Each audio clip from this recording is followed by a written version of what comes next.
Hello everyone, I am Cosmic and we're back with Paper Mario. I think we might be able to finish it up today.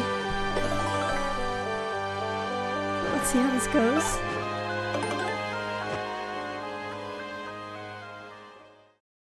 Now I was stuck in here. It looks like I can't explore around here anymore. Yeah.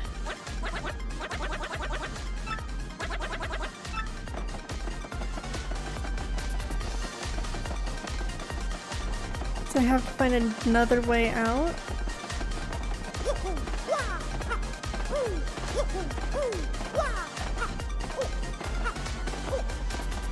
Okay, this is still working. Okay, everything up here is blocked, so I actually need to go back down?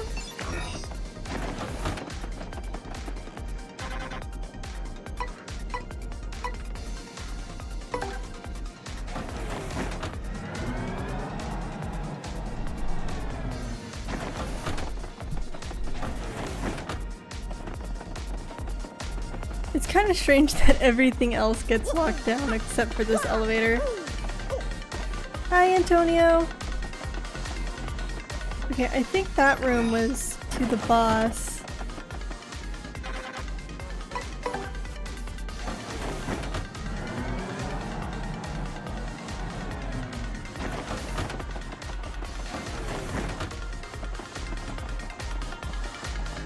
That's locked.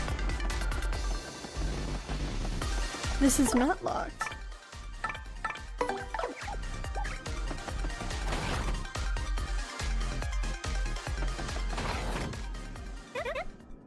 Where are we?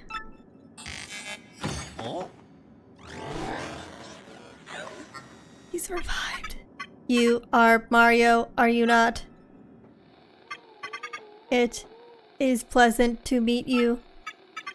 I am the main computer of this fortress. I am Tech.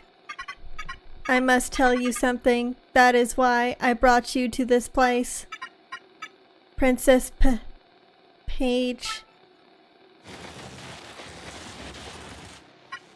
I am sorry.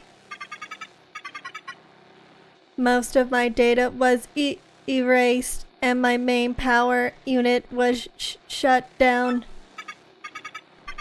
Now running on backup power with only cached memory, trying to stay operational. Mario, you know that Peach is not here, do you not? Please save Peach, please. Please. Don't worry, I titled that this episode. This stream is titled that. We're gonna do it, okay? Princess Peach is with Grotus, heading to the Palace of Shadow. I had to tell you that. Princess Peach is in the Palace of Shadow?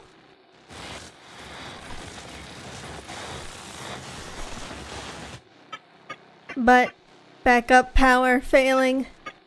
Mario, use the teleporter room to get back to Rogueport. Teleporter room is on sub-level 2 of the fortress. I will release the room lock. Please hurry, there is barely enough power left to activate the teleporter. I will cease AI functions, or all, is this supposed to be all or AI? I will cease functions to send power to the teleporter for you. But what'll happen to you? When the power is all gone, I will cease to exist as an artificial consciousness. But if it will save Peach, I will gladly do this. Because until I met Peach, I knew nothing of love. Do not worry about me. I am just a computer. Just a machine.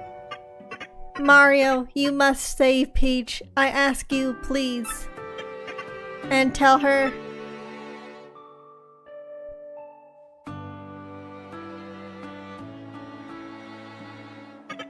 Thank you for me.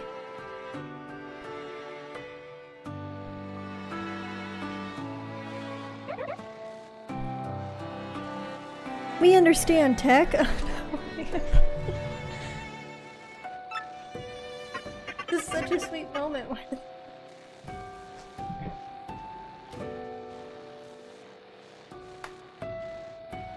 So, hurry to the teleporter room on sub-level 2 now. Mario, save her.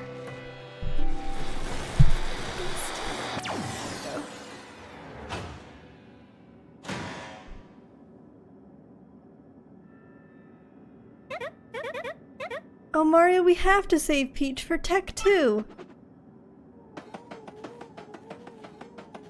I concur.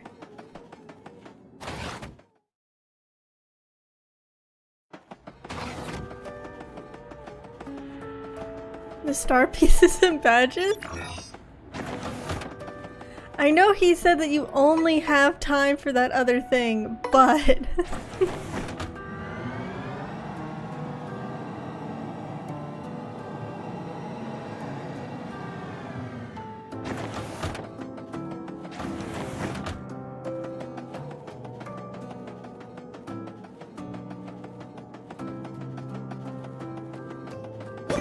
Okay, who am I to deny you, Antonio?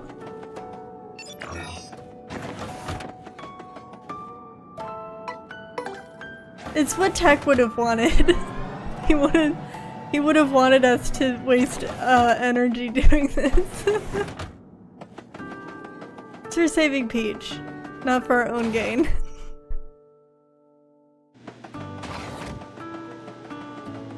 What was it? Left?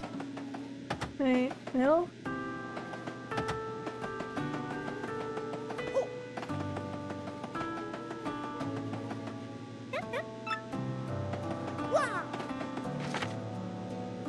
Gear's under repair.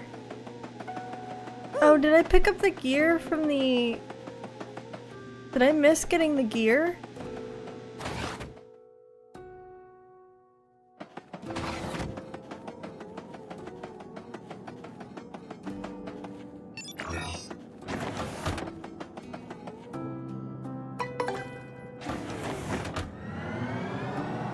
Yeah, the cog was in the room where... Not necessarily in the room where we fought the boss, but in that general vicinity.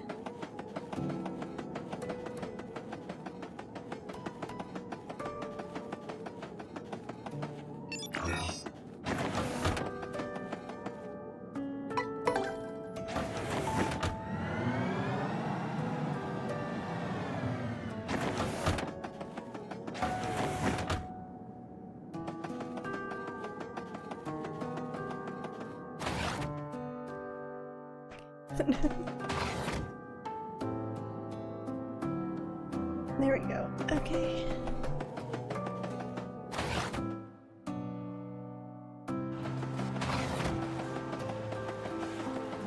Okay, where was the cog in here?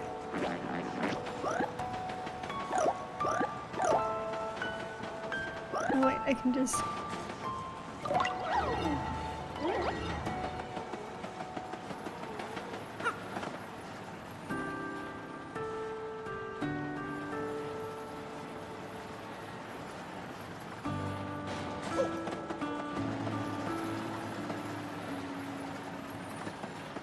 The background is all dark now. Will I be able to see the cog?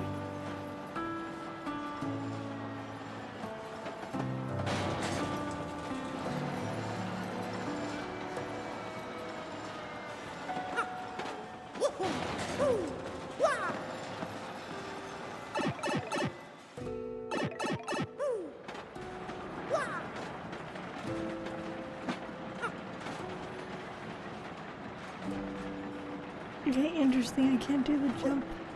Okay, where's the...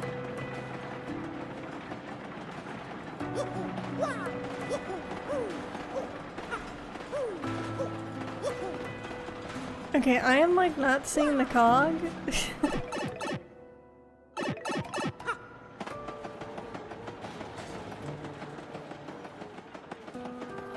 pick it up from here?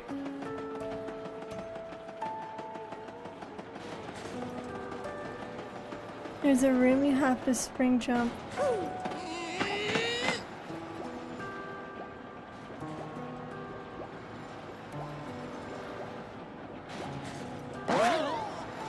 Oh, too early.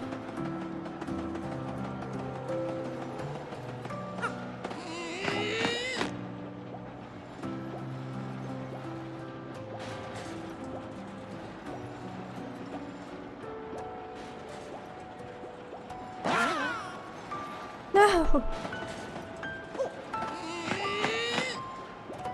Sorry, I'm trying to like think about where it is. Just making me extra slow.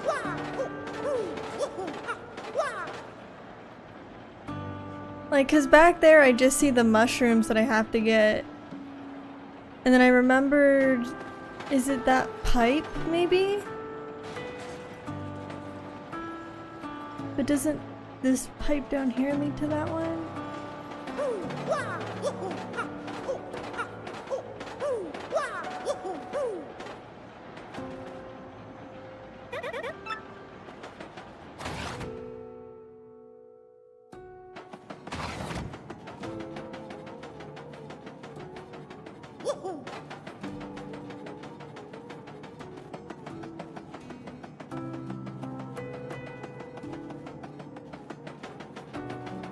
Yeah, I don't think it's in here either.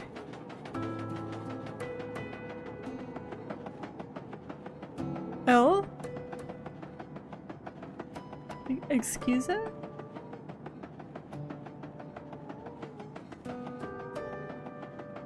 Feels like there should be something back there. Didn't think I could go back though.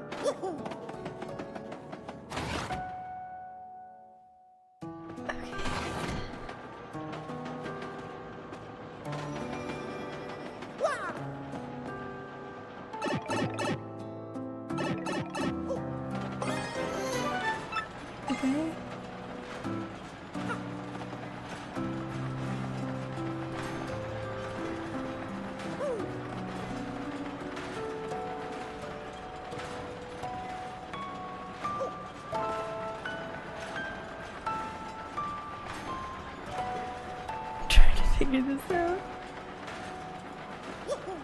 No! It's fine.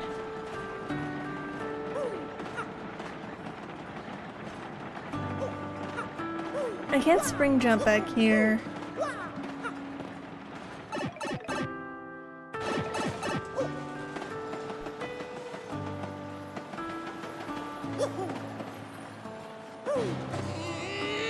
Where's the cog? Okay, I'm gonna just...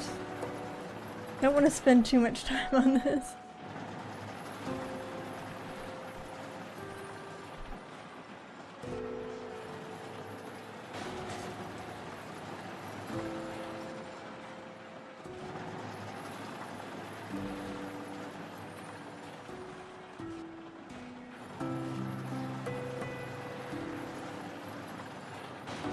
Am I going through a vent?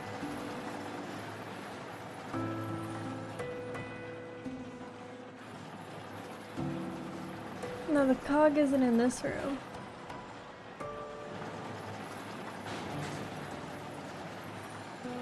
Or at least it doesn't appear to be.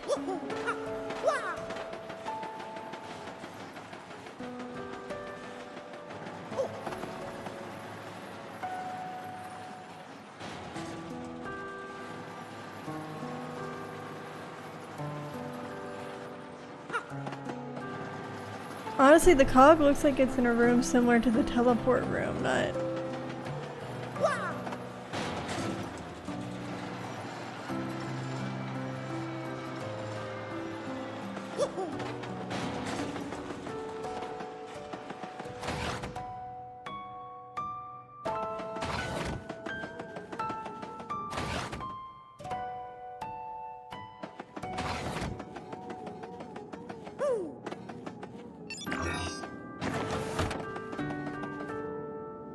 Oh, through a vent. So we did this before. We did climb through a vent before.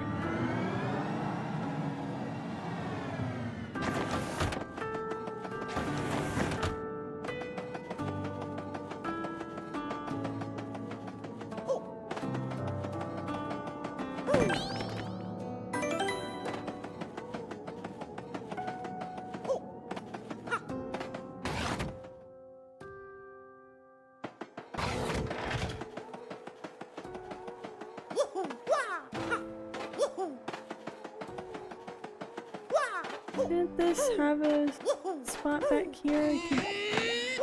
No. It's a different room. Ah! Not that one. This room I have to go in. I don't want to get locked into some dialogue and forced to go through.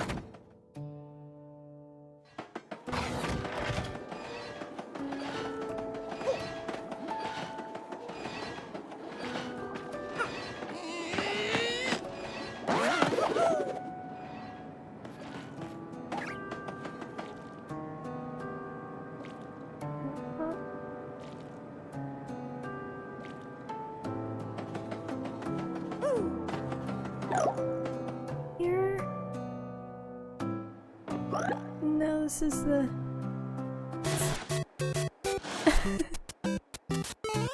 Don't worry, I'm respecting your sacrifice. Just excuse me. I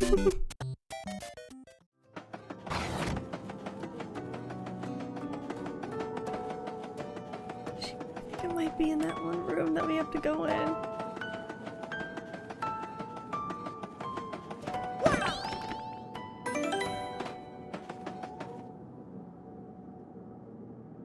It says it is found in the X-Hot Fortress on top of a shelf in the room with the Yucks experiments. So we just went into the room over here with the little Yucks guys. But I don't... like... This doesn't seem to be the spot that's actually in the picture to pick it up.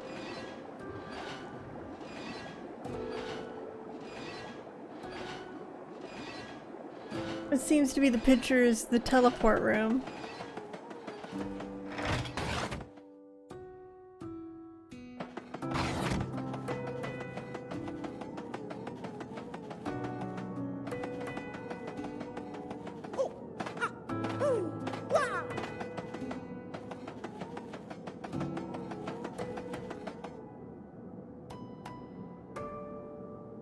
Let me do this really quick.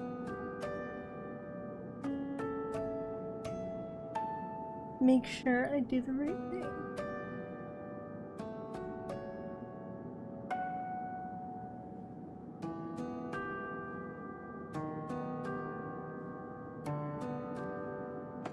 Ah, okay, I think...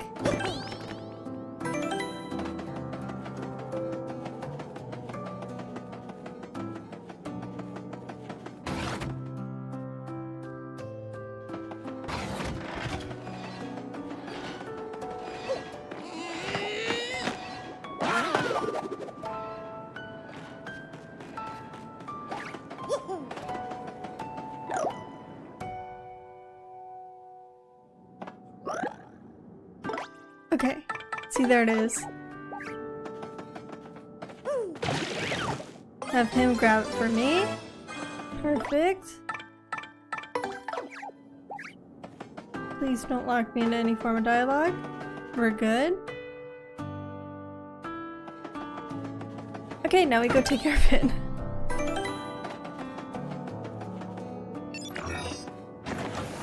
Maybe I'm just used to playing some very heavily scripted games, but I just get so nervous about being locked into a scene.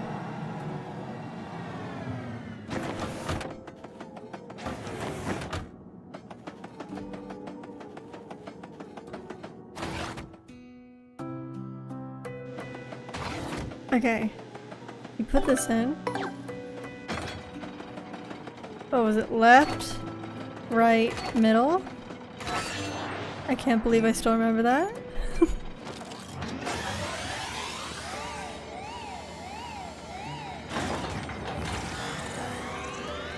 It's okay, Tech. Surely we have time for this as well.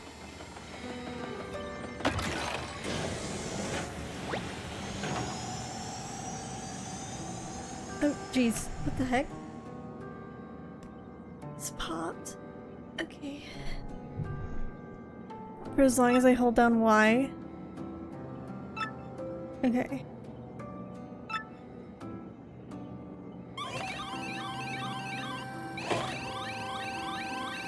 Oh, no, that was a little too far, I think. Yeah.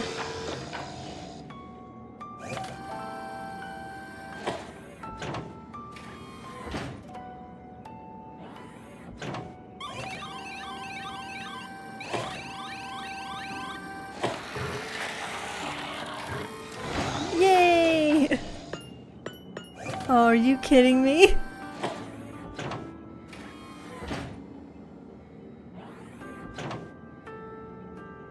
Make sure the smaller light lights up the object?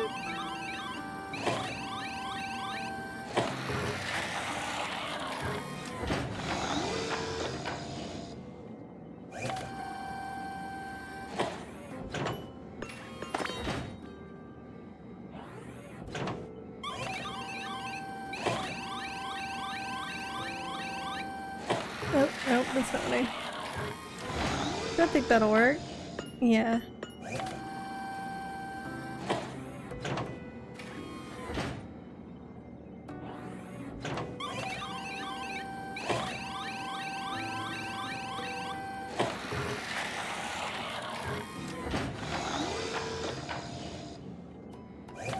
Okay, we good?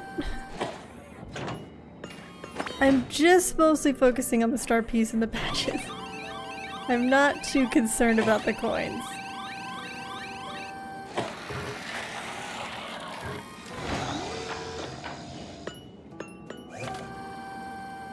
Needs to be over more. No. No.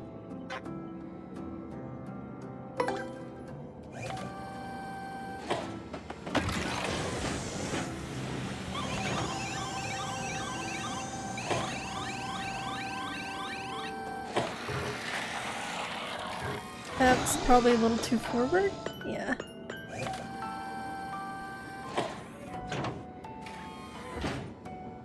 Crane game challenge.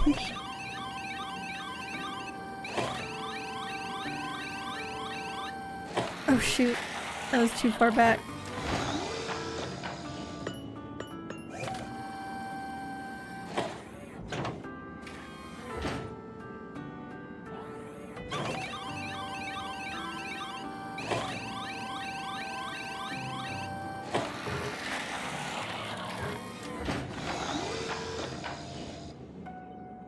Okay, we good. Now what do these do? I swear I've already had these badges.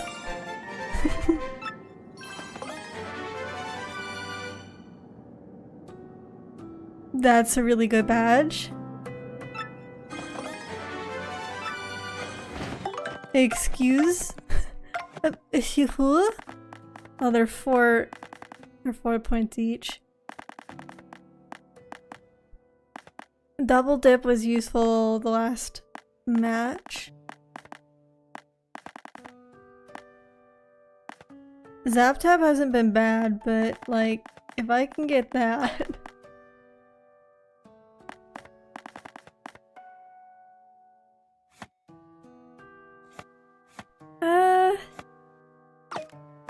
They're not normally at that.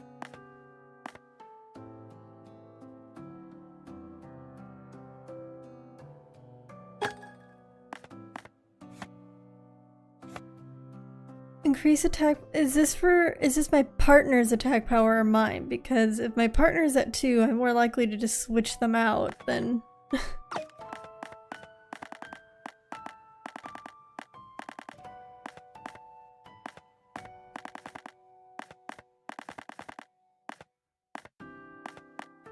I'm gonna get this at least. Yeah, no, I can see how this could be very useful.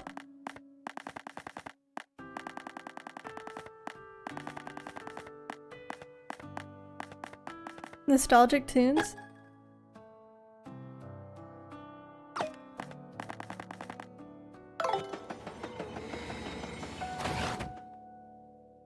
We'll try to like level up and give one to a partner.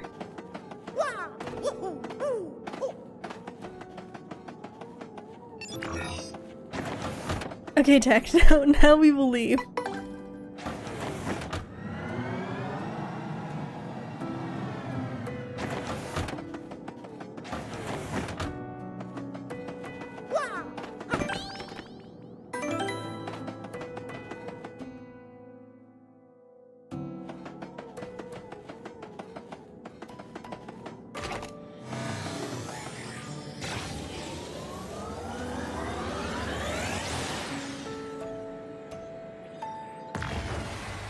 An actual death.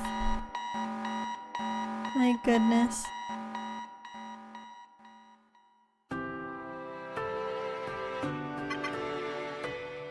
Peach, goodbye.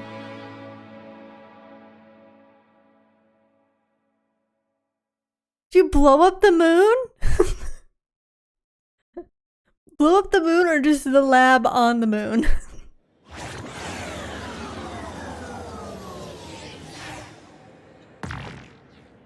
Oh, I see. The Genshin quests really lock you in, don't they?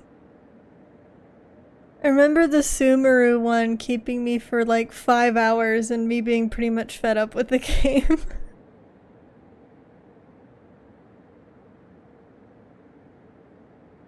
Did you hear something a moment ago? We were just... Tech sacrificed himself so we could escape with the teleporter. And we wasted time doing a little crane game to get special patches off the side of the thing. Well, if it isn't Mario. Oh, it's Frankie. Professor Frankly, I mean. I don't think he has his accent, my bad. Over here, son. Yeah, I don't think we blew up the moon. I think that the X-Nauts were like shutting all their systems down and they blew up their base on the moon. I think that's what that was supposed to be implying, but I just left the base and saw the moon blow up. So...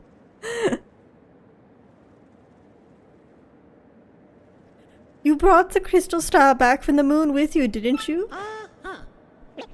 What?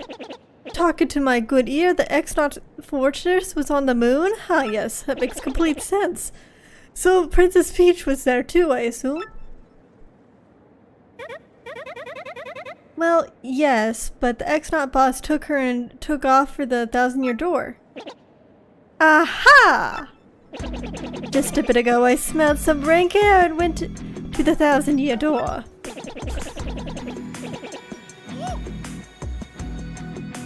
I don't think Piccolo would be proud of my dodge numbers in this. But maybe of that.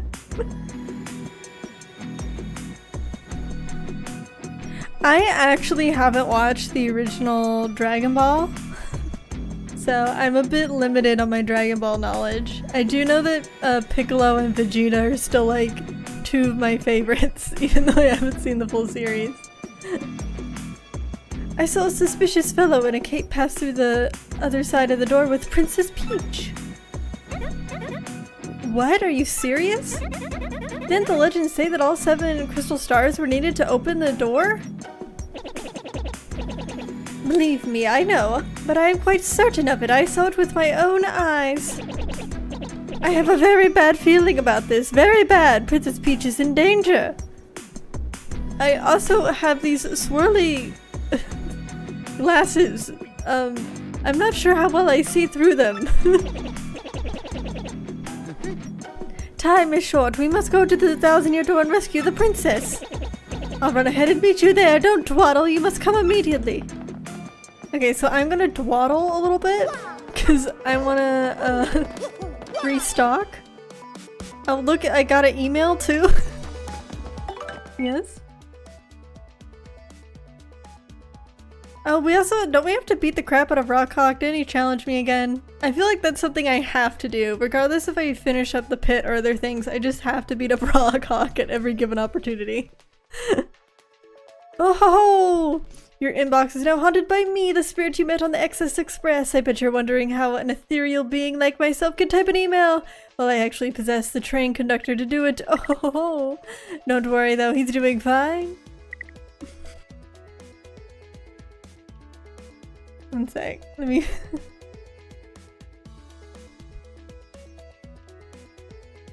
Okay, I understand that Piccolo was a villain, so I kinda just assumed that maybe he had a plot or had a thing about destroying the moon, so that makes sense. But wasn't Master Roshi supposed to be a good guy? Wait, why did he blow up the moon? I mean, Master Roshi is supposed to be a good guy in loose words to me. He's also a complete creep. From what I've seen.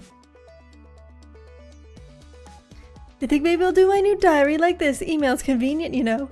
And leaving a record of my afterlife is cool, in a spiritual sense, I mean.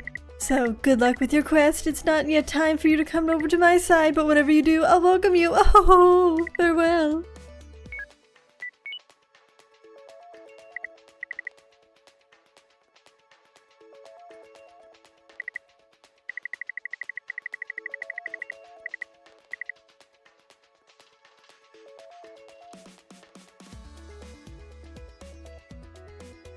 But do I really need to unlock the pipe right now?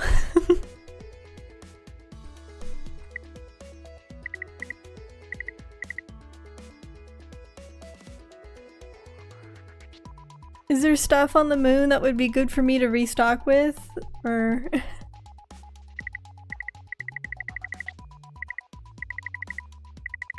was gonna read this, but I kind of just ended up silently reading it myself. Now it feels awkward to say it out loud. Oopsie daisies.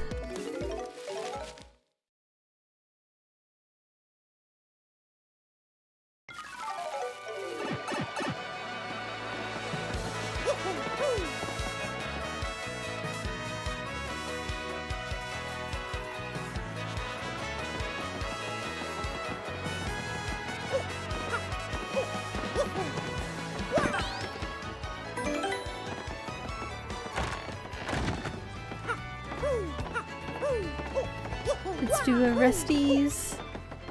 Oh. Let's see, adventures. Oh, of course. Me, I'm done for questions now. Yep, I scaled the Hate Song Tower the other day and rescued the fair Princess Eclair. That's one adventure I'm never gonna forget. Nope, it was just too exciting. It was just astonishing, bro. Want to hear what happened? It's a long story.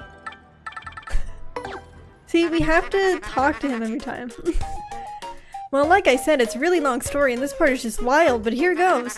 Haesong Tower stands atop a jagged, unclimbable cliff beyond the northernmost sea. The winds whistle down the cliff, howling like banshees, singing songs of hate. People say it's pretty much the scariest place in the world and, well, I had to go there. Blocking out the bone-chilling howls, I somehow managed to reach the tower door. And I was terrified, but the thought of Princess Eclair warmed my heart and gave me power. All of my companions felt the same way. They were with me to the bitter end. The door to the tower swung slowly open to reveal an inconceivable darkness. Were there rodents of unusual sizes too? I tried to call out Princess Eclair's name, but I couldn't even breathe because as I strained my eyes in the darkness, I saw the most terrifying beast of all. The Chestnut King himself appeared before me. He was monstrous and drooling. Puddles of toxic goo dripped from his mouth, melting the very ground at our feet. I couldn't stop shaking, but I gritted my teeth and faced the evil beast head-on. I dodged the king's fangs and jumped onto his chest and gave him a hammer whack. My swing split the air and crashed dead center onto the Chestnut King's skull. Hope powered me up, bro, and I was gonna go toe-to-toe with the king. I was loving it. This is it, I thought. I can win this. I'll risk it all on my next blow. I gripped my hammer tight and waited for my moment. The tension stung me. Shwhack! The ocean winds raged against the tower windows. With that sound, as my call to battle, I advanced with no mercy in my heart. Oh my goodness, Luigi. And then...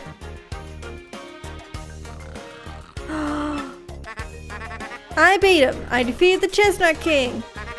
An even worse beast came next.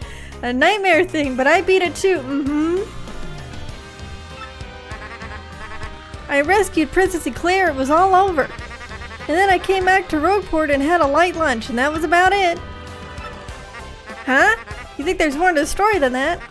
Not at all, that's it. That's the whole story of the quest for Princess Eclair, the end. But my adventures won't end there, bro. They'll never end. Wanna hear about something else? Wasn't this the blooper that wanted revenge on him? Since... Hey, you! Remember me? It's me, Bluey! Yeah, I do. Man, that last battle was hairy. You have no idea. I was burnt to a crisp, but I was actually kind of relieved, if you could believe that. But if you want the whole story, you should just ask Luigi here. Wahaha!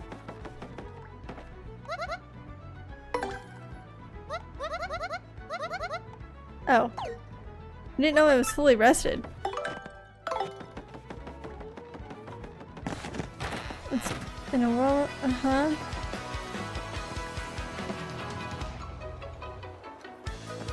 Okay. I'm saying okay to this because I at least have a little bit of context for Dragon Ball Z, but that must sound wild to somebody who doesn't.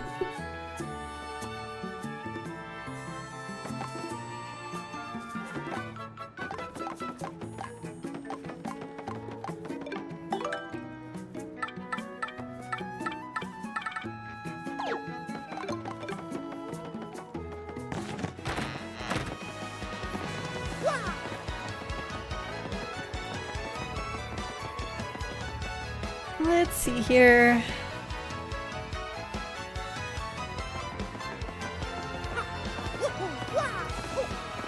These guys should have some better stuff.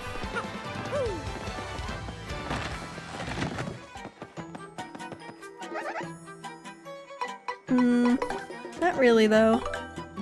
They do have some life mushrooms that could be good. Or I have a life mushroom.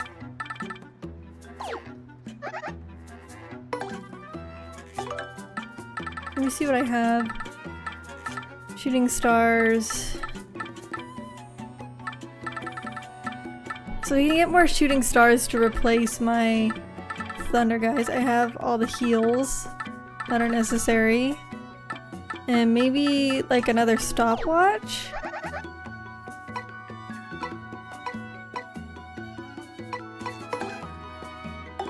Do I have one in here?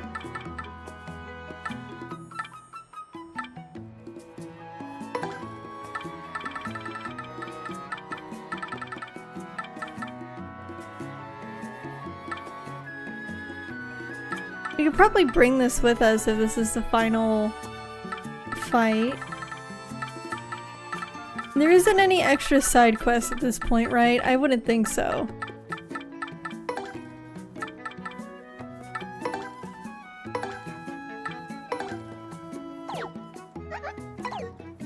And just pick up all that stuff and maybe go deal with Rockhawk.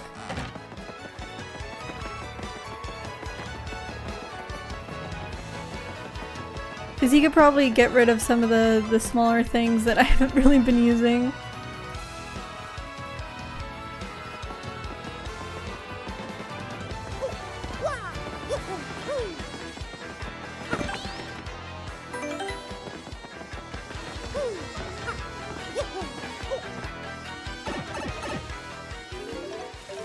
So, Antonio, if I go to the door, will it not force me into the last quest?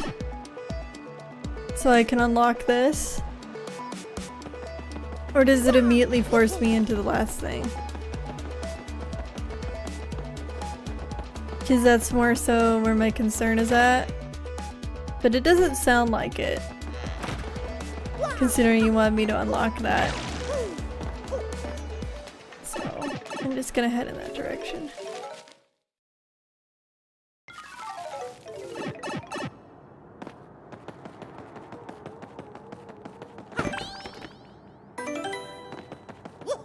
I mean, we could also like finish it today, or we can do the pits and Rockhawk.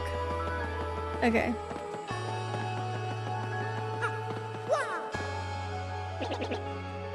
What kept you up, Mario? Anyway, there's nobody here. As such, I can only conclude they used some special method to pass through the door. Cheaters. They opened the console commands.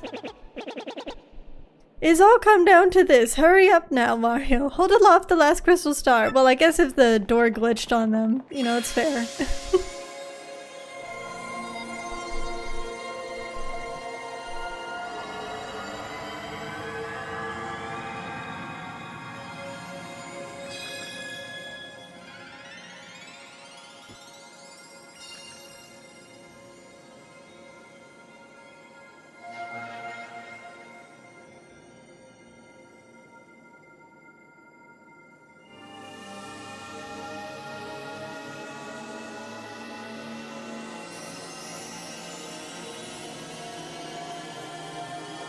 Wow!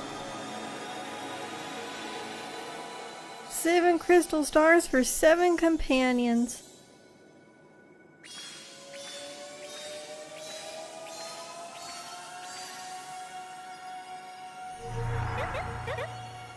Look, the door!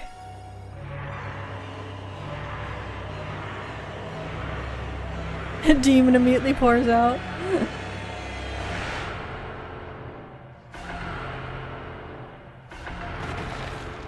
Oh my goodness.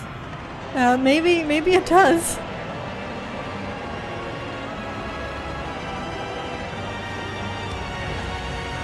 Absolutely wild.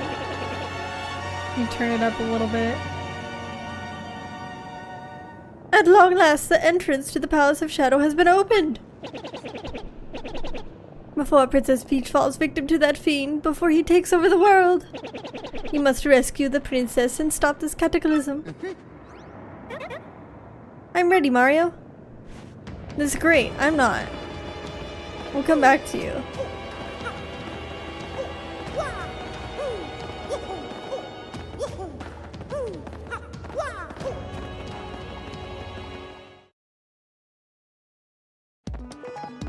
I mean, I sort of am. I think we're just ready to go handle it in general, but like, I want to make sure we do whatever else first.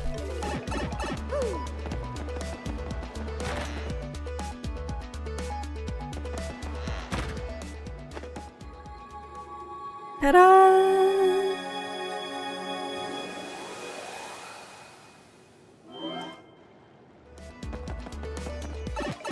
I need to check for the side missions.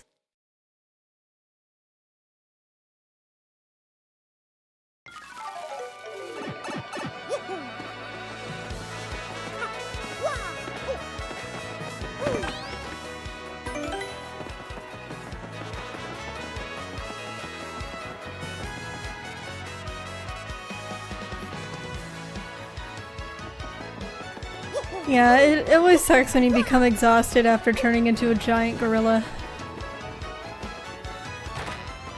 It really takes you out of it. Oh my goodness! There actually is side quests. Hey, before the end of the world, could you deliver a newsletter? Like, wait, what?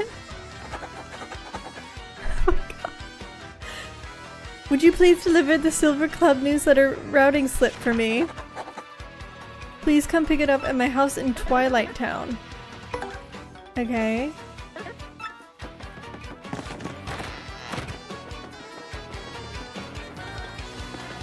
Yeah, maybe the next one is going to be the end of this. If there's side missions, if there's 4 side missions here.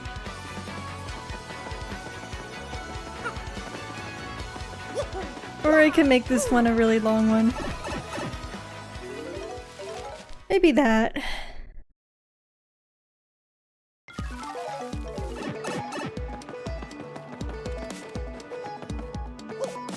No, Twilight Town.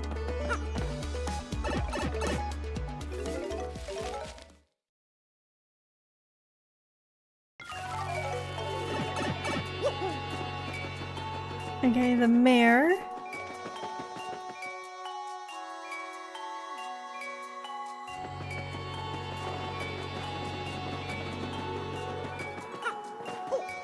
So wait, was it Master Roshi that destroyed the moon, or Goku in gorilla form? Because if Goku did that, that tracks. I am following. Or trying to.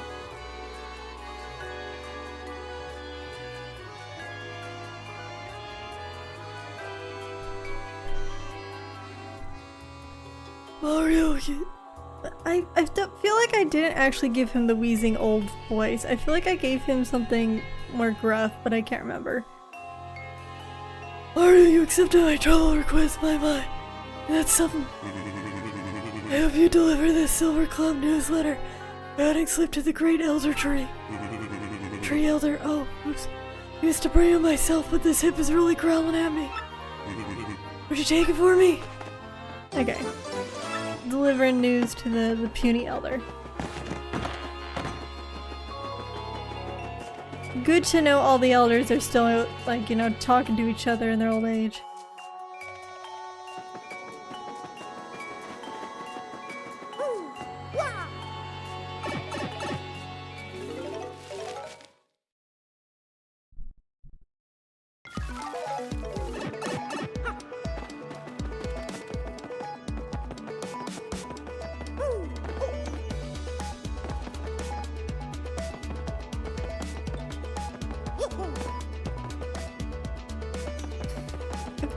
Here. I'm just kind of thinking to myself. Sorry.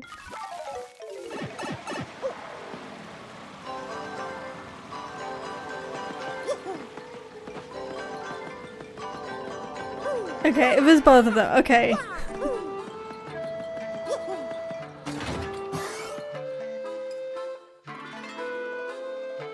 Goku is in like a very loose sense a good guy.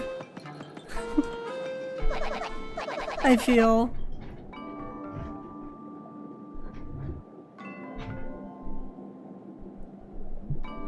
Sure, he might save the world.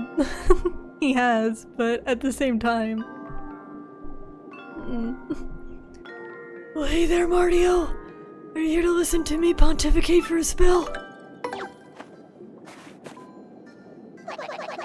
Why, this is a Silver Club newsletter routing slip! You came here to give me this! Twilight Town's mayor sent you! My last youth fountain bath there was nice, I recall. Oh, this slip needs to go to Petalburg Mayor, but my hernia's acting up. Say now, could you take this to the Mayor of Petalburg for me? I'm counting on you. Okay.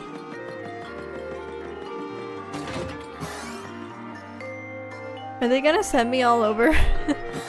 Again?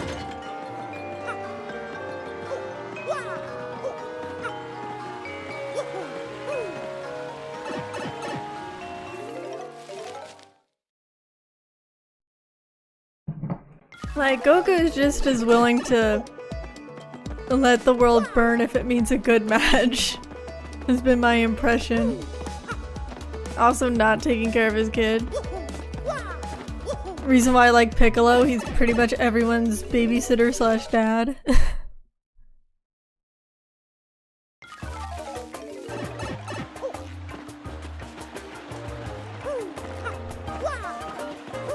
When you're such a bad dad that the villain of your story actually becomes a parent to your kid.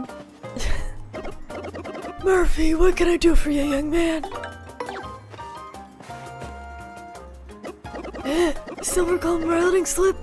Is this from the puny elder, that old so-and-so? That reminds me, that super blood pressure gauge I borrowed from her was great!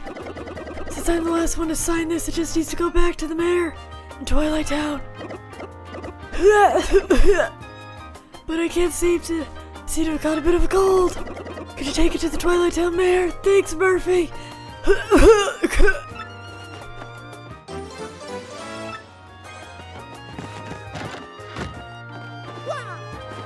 How much of it do you think it's actually them being old, or like they're being like, oh no, my hip totally is acting up. I don't want to go there. You take it.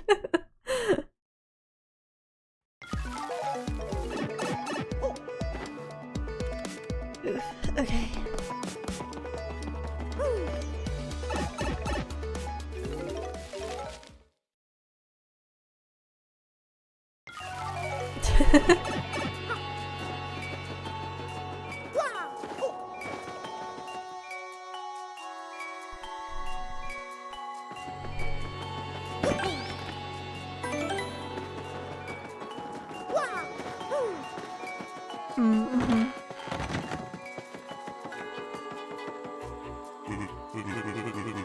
Hello Mario, did you deliver that news routing slip? The mayor of Petalburg has a cold? Well, tarnations and diggly dang it! I suppose that's why you're being kind enough to bring this on by his behalf. Thank you for that. I feel it's more the former too, but it would be really funny if one of them was pretending. Oh, and before I forget, here's your reward, Mario. Please take it. Because at least for the Koopa Mayor, he wasn't like coughing when he first greeted you or anything. We Silver Clubbers have been going strong for 20 years with our slogan, Age What? We discuss longevity secrets and the like, you know. Maybe you'll join us in 20 years.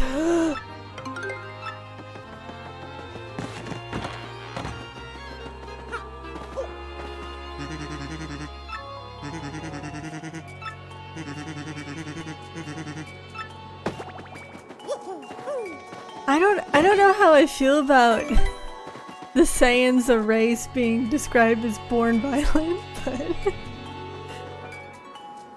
but I get it, I get it.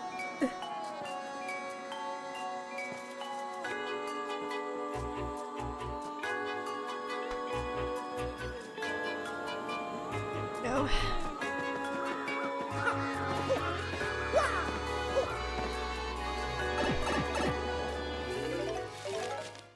Like, I kind of understand with Vegeta that it's, like, culturally, the Saiyans were, very warlike.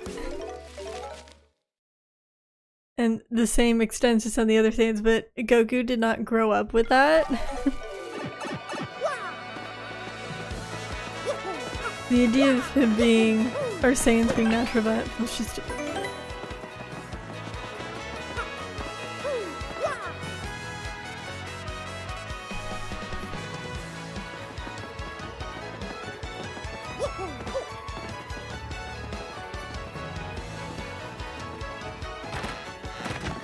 okay. Delivery Gold Bomb? I need you to take something to General White. Please come get it with all speed. Meet me in Poshley Heights. Okay.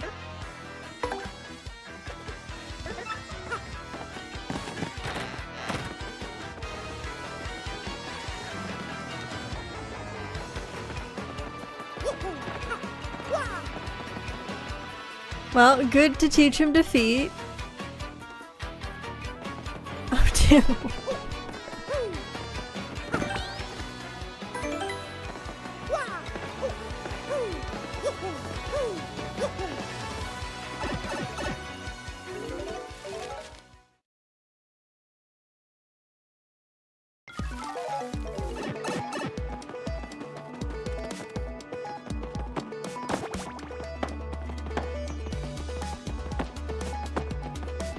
Okay. Poshley Heights, this one.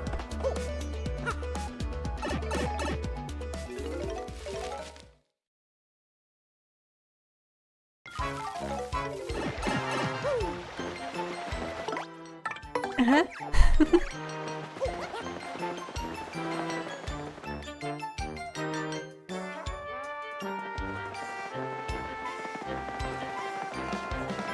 Isn't Tien the one with, it's like, I remember him with having a thing with eyes? Dragon Ball. Yeah, he had the third eye.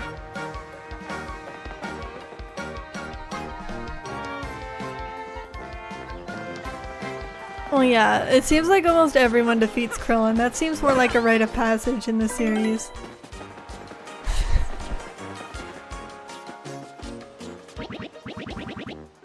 So Gonzalez, how did you enjoy your cannon ride? I'd like to go to the moon and look for some investment opportunities. Oh my god. But enough of that, I need you to take this to General White immediately. I think General White is back in the far outpost now. It's a bit far, but you can handle it.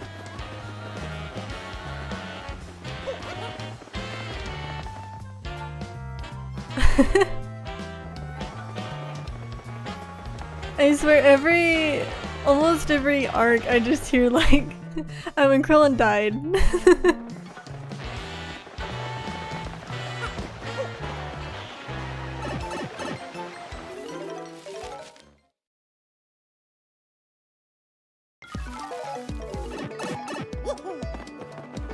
Okay, this is to the far outpost, I assume? Rather than to the moon? Yes, okay. Does General White stay in this house? No.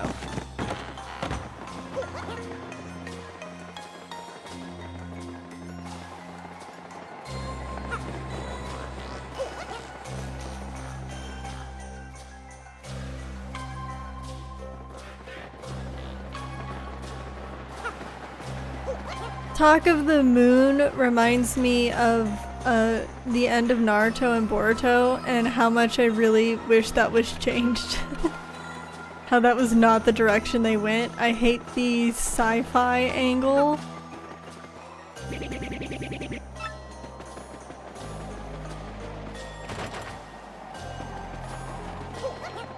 Where is General White?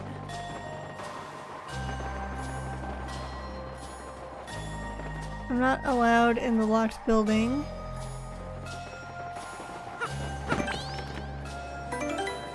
Maybe I could break off the lock of that building. This is the inn. Did I just miss him in this building? Because this isn't...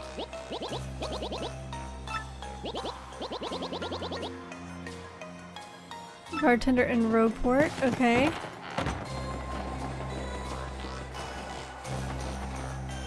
Oh my goodness.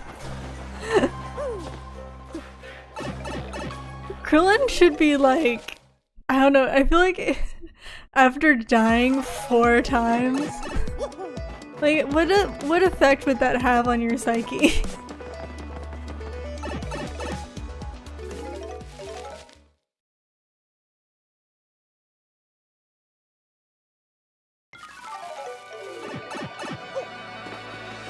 I understand he's a combatant and kind of expects to die in the field, but still.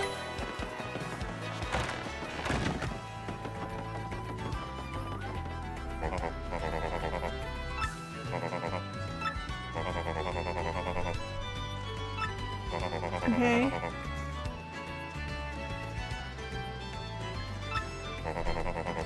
No, he turned out to be a fine bomb, though he never cured of that wanderlust research. What spell? What spell do you shop? Okay. I get the joke with this guy is that he's like makes you run around a lot, but at the same time, this is a little.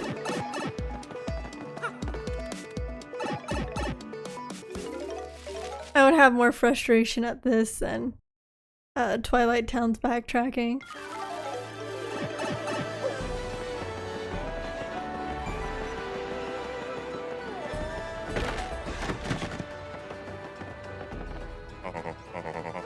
General White, he pounded 3 white chocolate coconut mochas and bolted. Nice.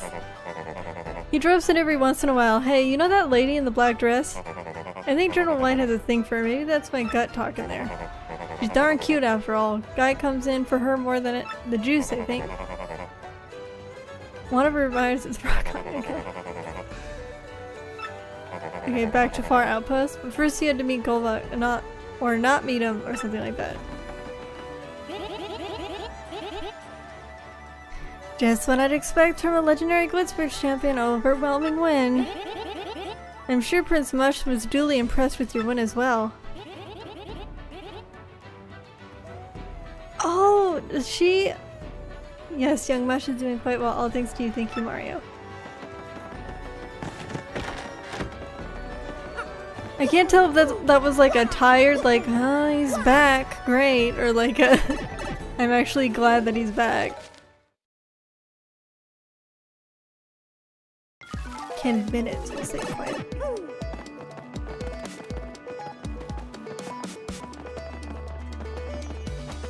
Back to far outpost or here?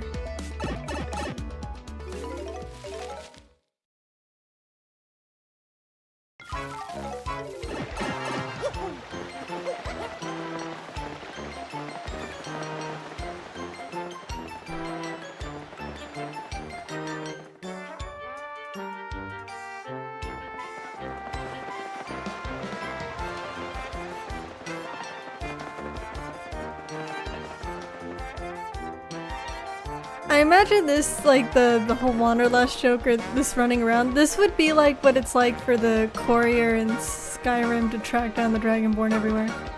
Just like sprinting everywhere.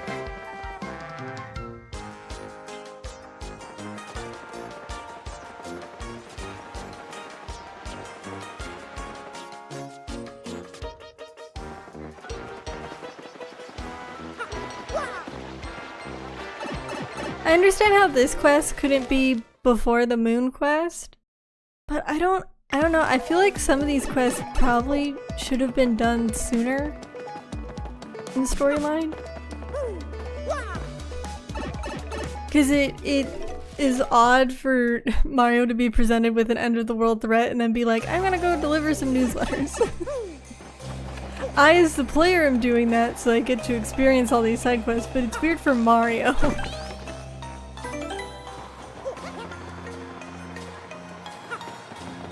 See back here.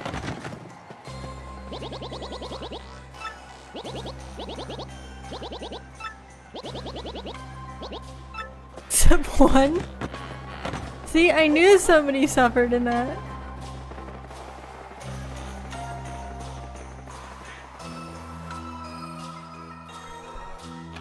Okay.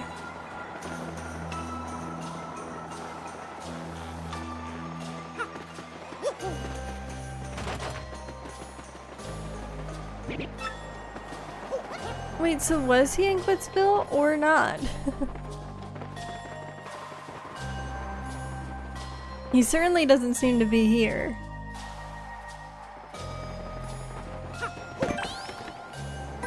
Is he on like the train?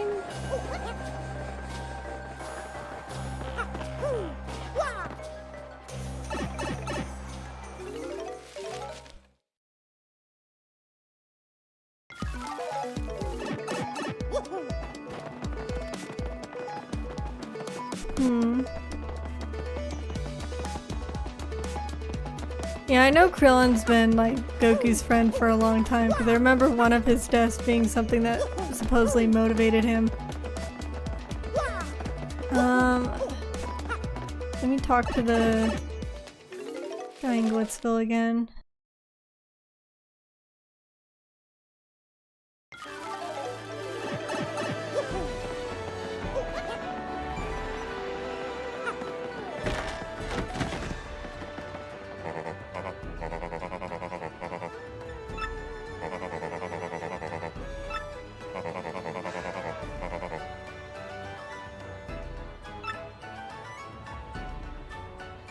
Okay, then is he on the train to the Poshley Heights? Because he certainly wasn't next to Gold Bob. Maybe I have to talk to Gold Bob first.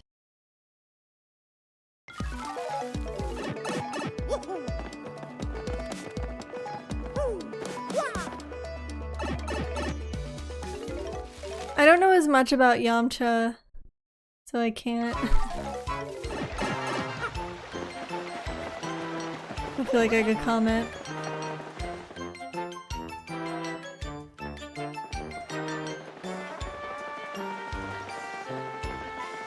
Have you heard the Vegeta Serenade by Starbomb?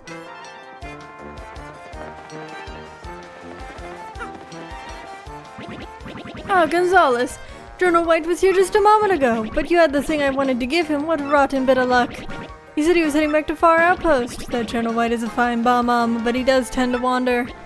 And once he's asleep, it's near impossible to wake him, don't you know? I told him to stay out and awake, so get over to Far Outpost. Sorry about that.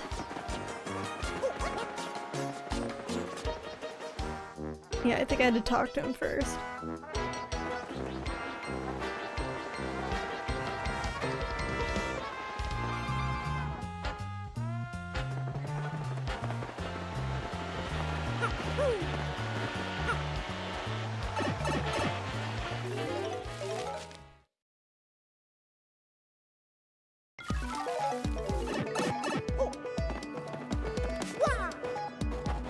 Now what does it sound like? The Vegeta Serenade? I feel like I get copyright if I play it. It's actually pretty good. Do you know the Game Grumps and everything, right? If you know Starbomb? Because it's sung by Aaron from Game Grumps. Aaron, right? Yeah. Yeah.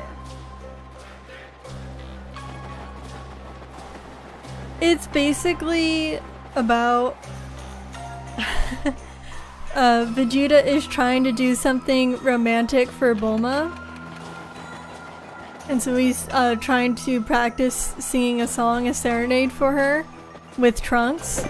And he can't help but continuously mention Kakarot or Goku.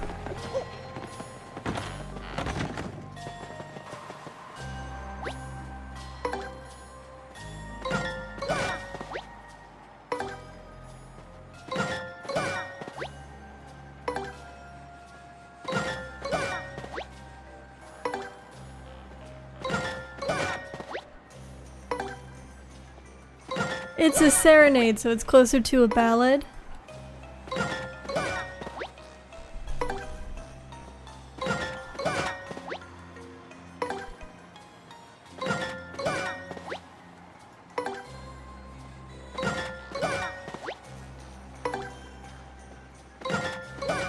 Let's see.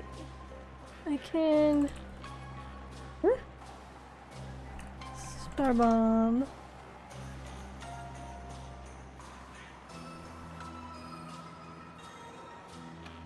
Actually, I wonder if I can link this anymore. YouTube's being a bit stinky.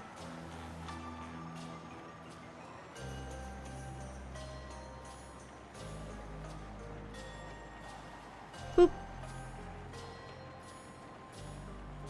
That is the song. Should take you, yeah, right to it. Do you want to listen to it at all? It's rather short, so I don't mind. We got plenty of stream left.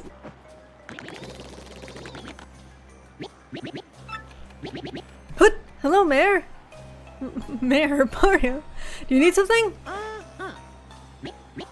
What? Delivery from Gold Bob? You came all the way to bring it to me? Well, thank you for that. I'll take it off your hands. Ah, yes, well delivered! So you'll go fetch your reward, I assume. Say hello to Gold Bob for me when you see him. Well, then, perhaps I'll go check on Big Bob.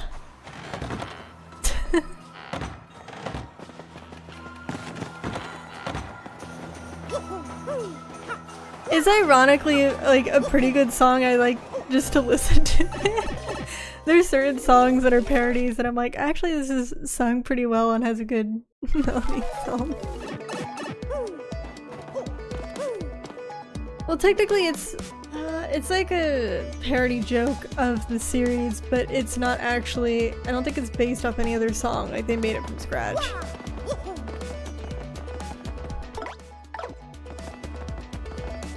Okay, I need to talk to Palm again.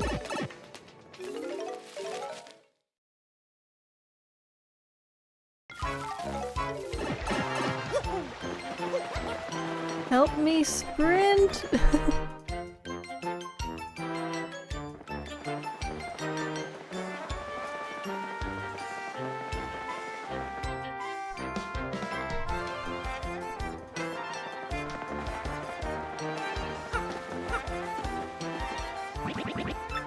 Did you find General White?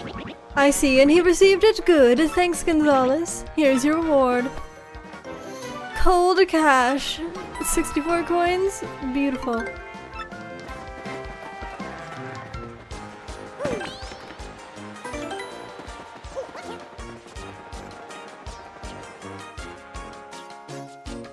I feel like we've saved so many star pieces up over time, so we're totally ready to make some builds and whatnot if we want to.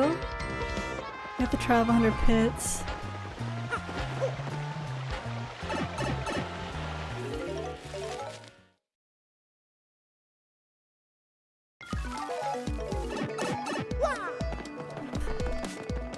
We got Glitzville. We got 2 more troubles first. I'm gonna do the 2 troubles and we're going to go deal with Rockhawk. Again. And then we'll figure out where we're at.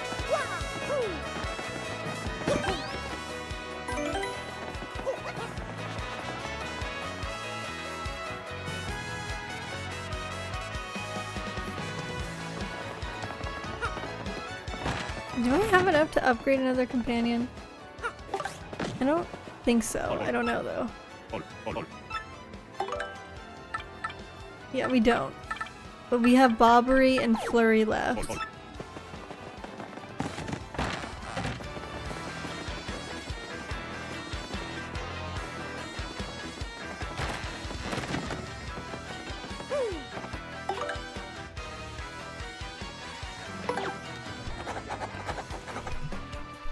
I must see my darling Luigi. Come to the fountain in Poshley Heights for details.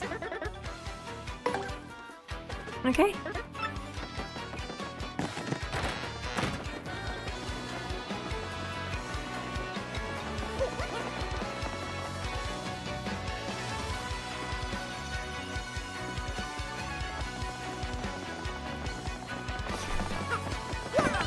Wow.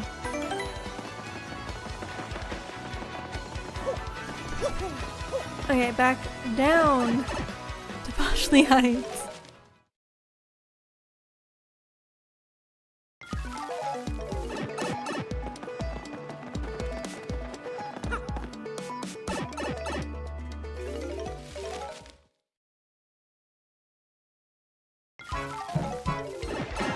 Excuse me?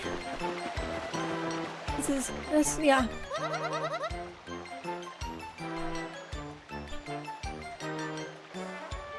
Oh, that's like the only thing for DBZ that I've seen is the DBZ abridged by D4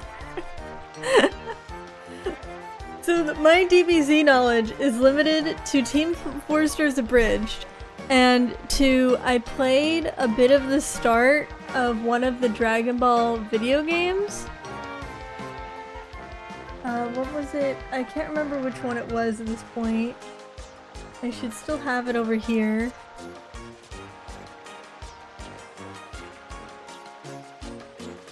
Yeah.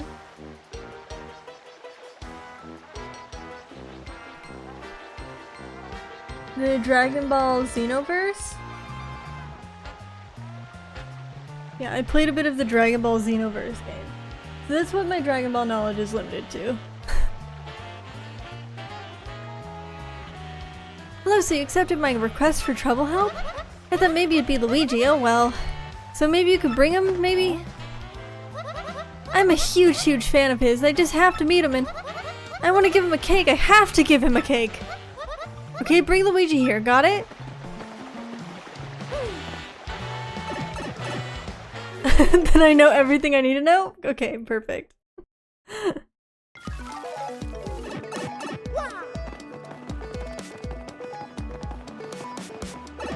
I think of Piccolo yelling dodge quite a lot. Even though I haven't seen the official series. Just see a abridged Piccolo. Dodge! Anytime I fail a dodge.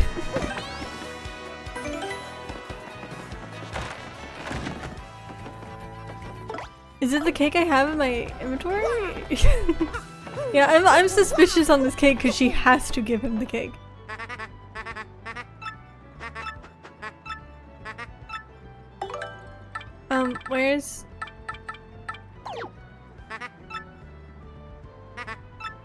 Okay, I can't bring Luigi to...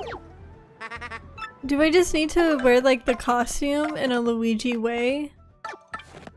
Meaning it's just green?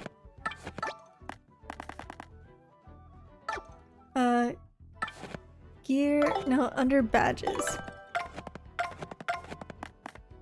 Yeah, I have Luigi emblem. I need to turn off this Wario one? Okay. Yeah.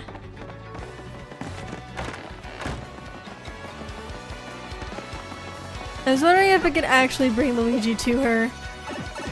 What a shame. But I guess it's a good thing for Mario to test out the cake before giving it to Luigi. It seems suspicious.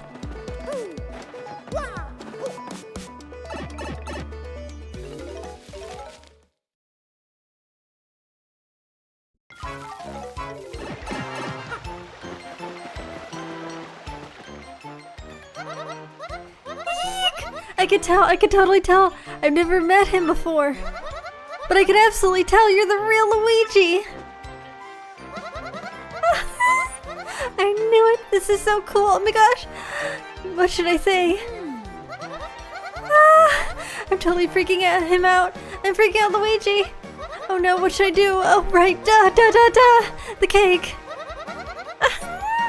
Luigi has too many things! I'm so stupid! I have the worst timing, I'll just leave this here!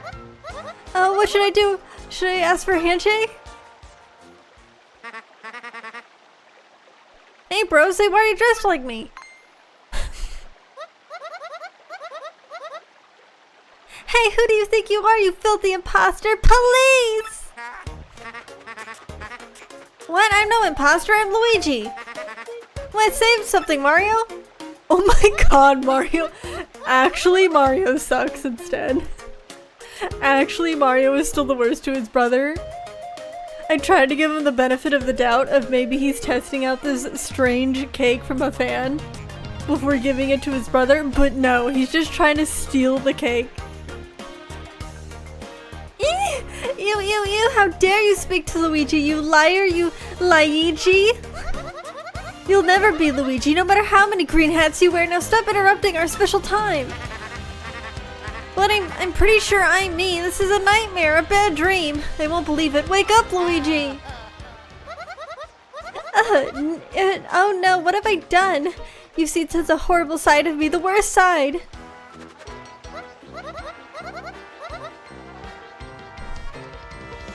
Don't worry about it. Oh, thanks, really, Luigi, you're so sweet.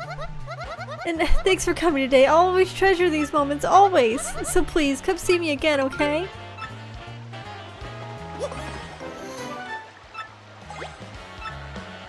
Okay, I have to drop something. In 15 FP, that's pretty good. I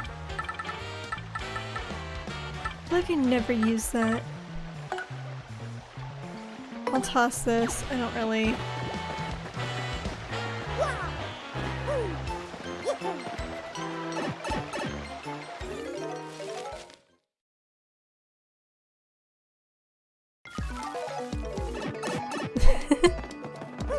It still has been a while since I've watched the abridged series, but I do remember some of that.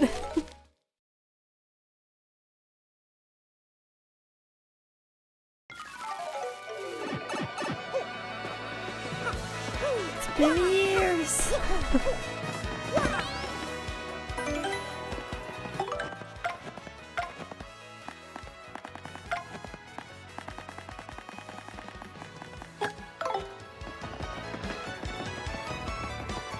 Okay, was that trouble over then? Or do I have to eat the cake to finish this trouble?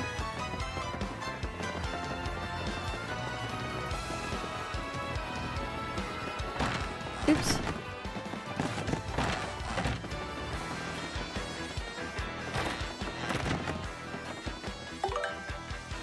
No, it's done. Okay. I've lost my voice because of this stupid stuff it called Yabusuke. I want someone to bring me some honey candy. Wait for the throat I hear. I think you can make it by combining cake mix and honey syrup. snowman. Okay. Cake mix in honey syrup.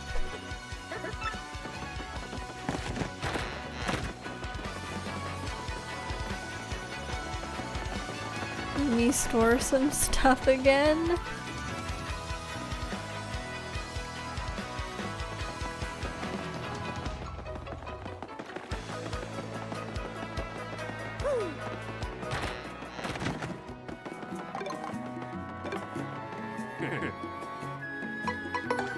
Oh, no, I meant to store.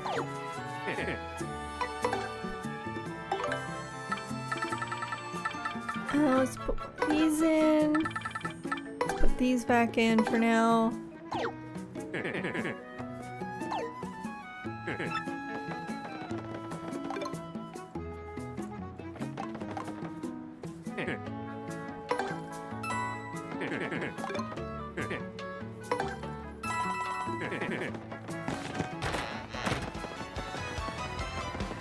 You got Super Luigi 3.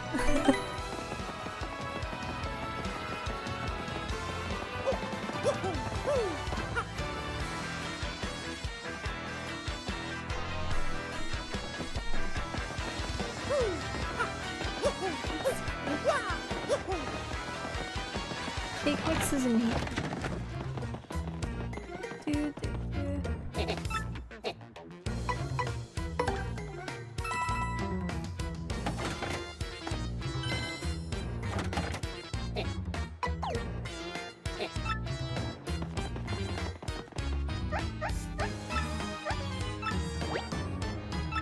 Oh, I can help. Cool. Oh, now she has some of the...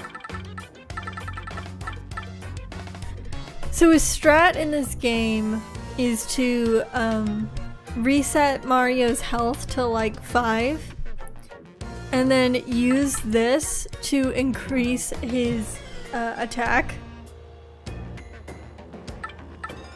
as a build, because these stack.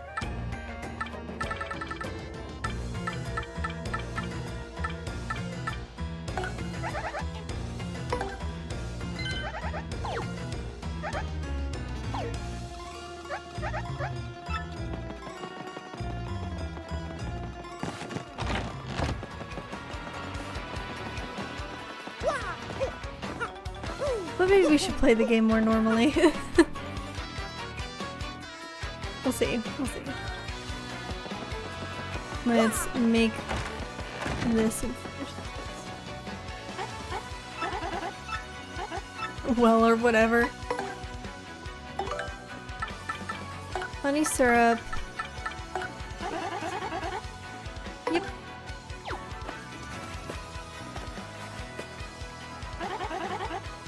Wait a sec while I flex my culinary muscles. And doodly doodah.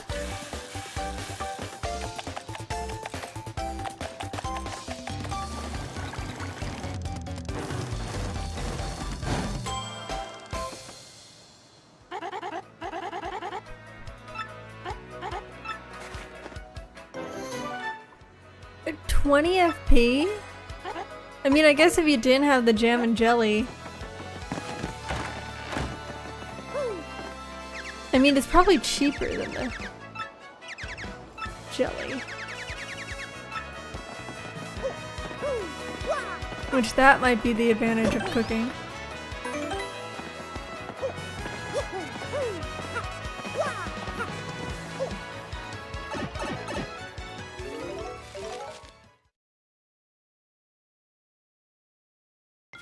The cake mix comes from the casino. It's not so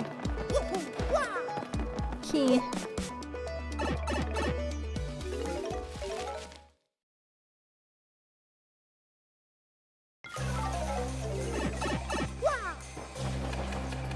Did you see? Wasn't it Team 4-star that? Let me double check this before I.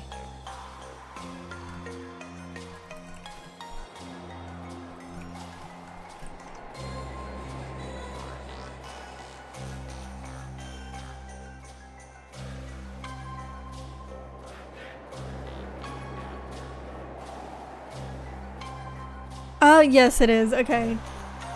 If you ever watched Team 4 Stars Abridged of Attack on Titan, that's like one of my favorites from a long time ago.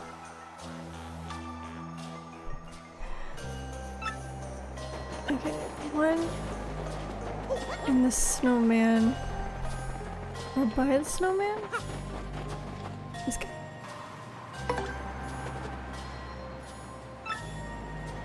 Yeah, he can't talk. That's terrible.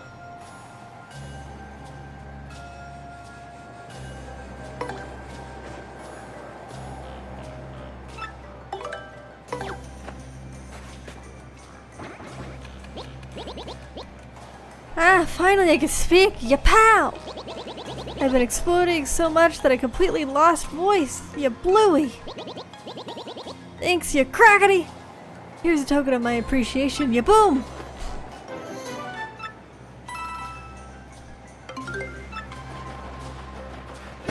Yes! We got them all!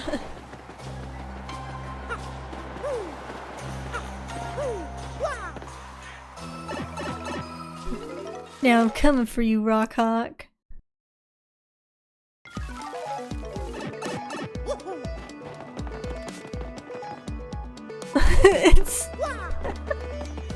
It's so good though. It's so good.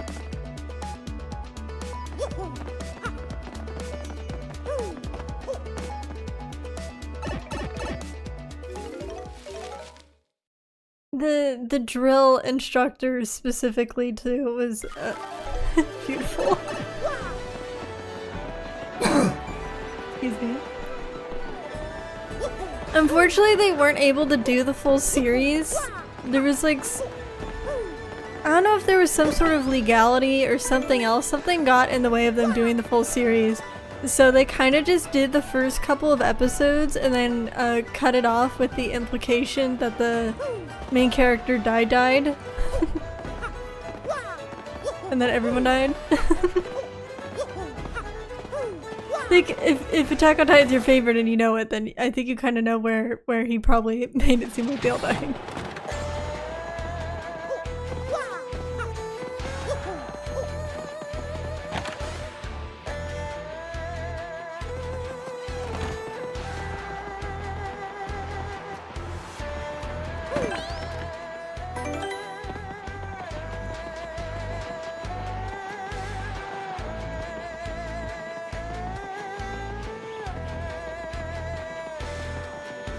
Okay.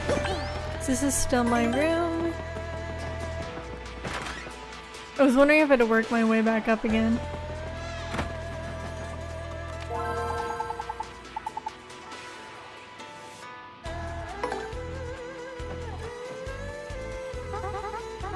Hello there, Mr. Gonzalez. Ready for a fight, are you? Alright then, let me just check here. Your next opponent will be ranked number 1 of the Loxbeats, Rockhawk. Pay attention in this battle, there are no conditions, none. You're up against Rockhawk and you'll need to hit him like a 2-ton bag of 5-ton hammers. Now get in there and do some mathematically improbable fighting.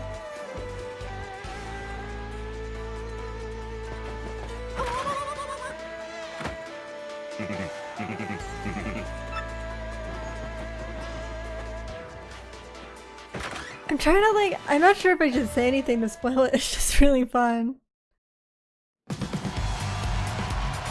I love how they do Jean in it, is also another thing I will say.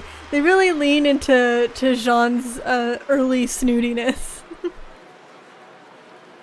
During the fight, like, you know how early on they're all practicing together in the training fields and Aaron learns stuff from Annie.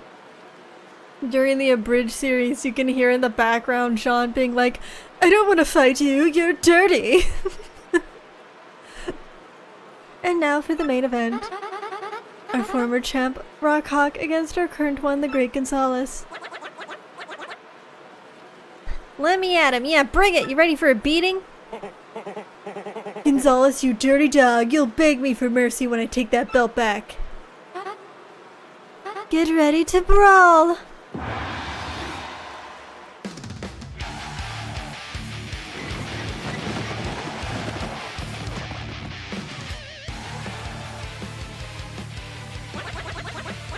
We're gonna rock this guy's world this time, yeah!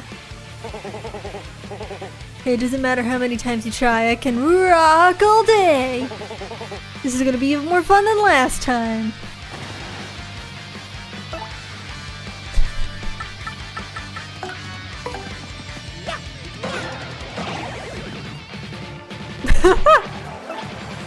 Oh my god, this poor guy. Rockhawk is just never gonna win.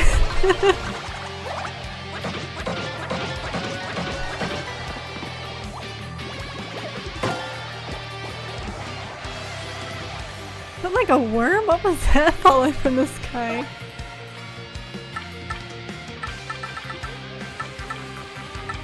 Can I stack debuffs on him?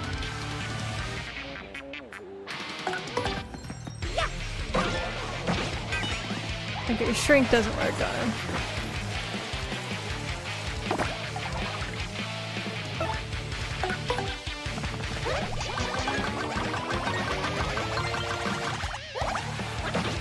Huh. On my Pro controller, it's a bit easier to spam the button and stuff, it seems like. I still haven't gotten that fixed either. Oh boy.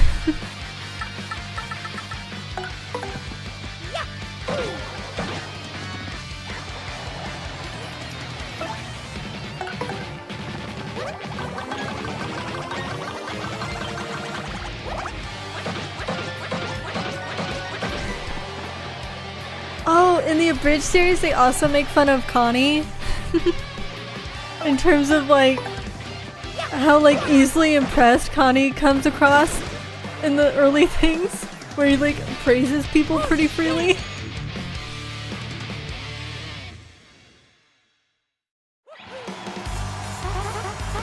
He has dialogue if you do lose to him.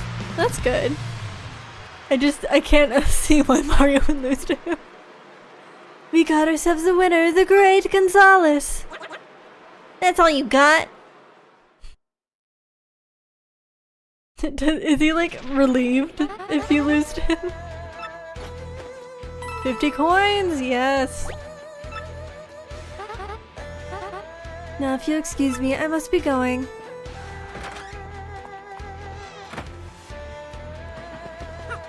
Let me pull up.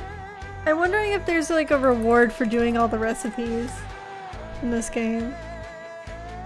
Recipes, paper, Mario.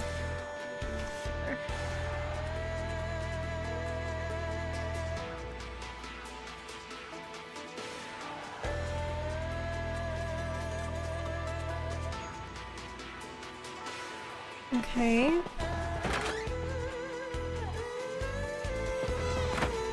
The Vigilante series? I saw that the anime for that finally came out. So what you should know about the Vigilante series is that it takes place before the events of My Hero Academia. For one. I don't want to spoil too much, I suppose, for you if you're, you know, if you have any specific questions about it, I can try and answer. I read the manga a few years back.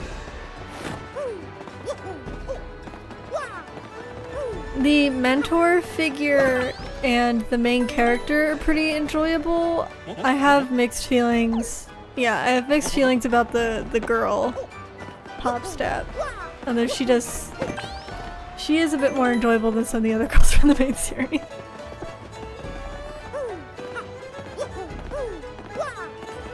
No, it is not fan-made. It was, it's from the same author, I believe. And once again, it's before the events of My Hero Academia. It explores obviously the vigilantes of the show more. Okay, these two items.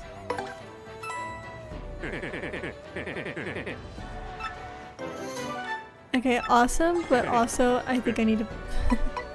Sorry, I'm trying to do this at the same time. Can we store both of these? I think you do, actually. Well, no. No. If you mean before he was injured by the guy, then no. But you see, All Might be powerful again. for a bit.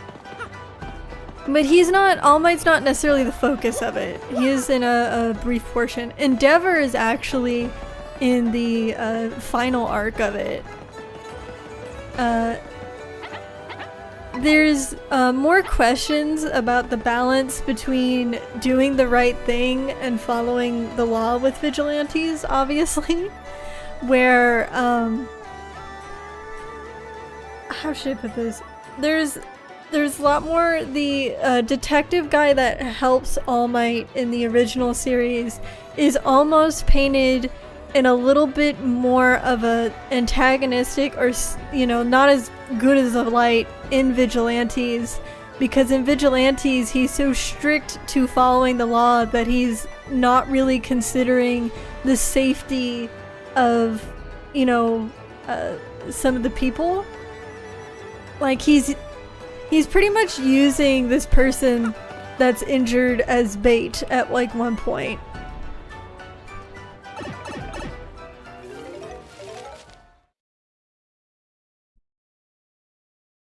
Like bait to get a villain back out, and like another civilian is like, I'm here for this person, this other, I'm here for them, not for the cops, basically. I'm here to protect her, you can F off. It is a bit darker in some senses. In other senses, it's really kind of similar. The main character is really fun. He's pretty socially awkward, and he's kind of based off of a version of... He's like a take on Spider-Man. He's called the Crawler. Yeah. He's called the Crawler, and he's pretty socially awkward, so people take his acts of kindness sometimes as not as kindness, because he's so weird about it.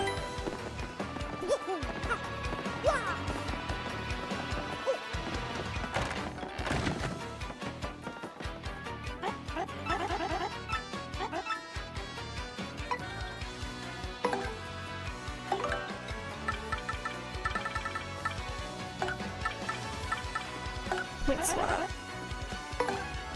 His mentor in it, so he does admire All Might like Midoriya in the main series, the protagonist, but his actual mentor is a figure that feels almost based off of Wolverine in a sense. He's much more like, he's like more of a grumpy, aggressive, looser with the law, stout guy.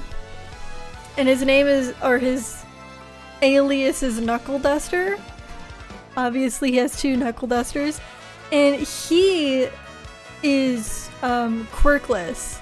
So, spoilers for the My Hero Academia series, but he was actually a hero that had his quirk stolen previously.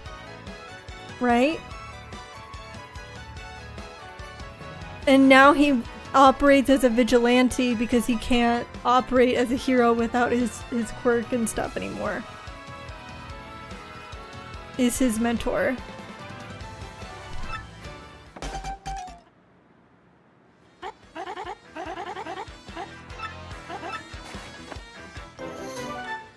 Yes!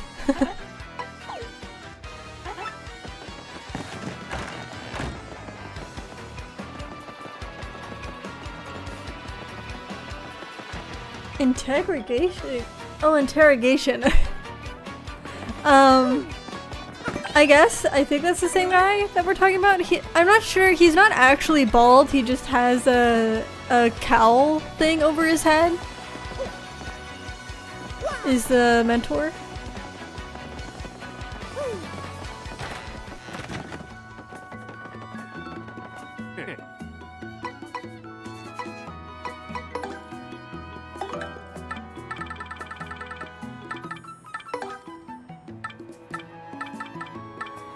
I'm just gonna store a bunch of this stuff, and I have space for 6 items, so I'll get ready. Yeah.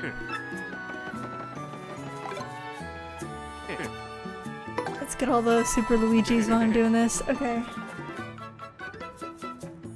Let's see, I don't think I even have the basic single ingredients.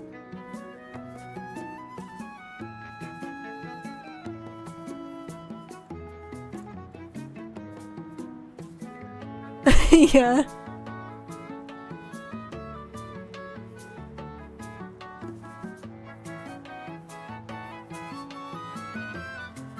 Okay. Wait, this is forming into something else.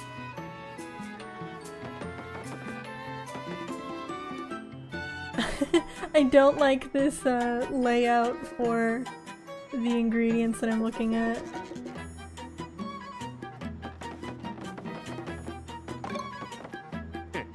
Okay, let's get this. And then I need the tasty tonic from the other guy. Or not the hot sauce from the guy in Glitzville.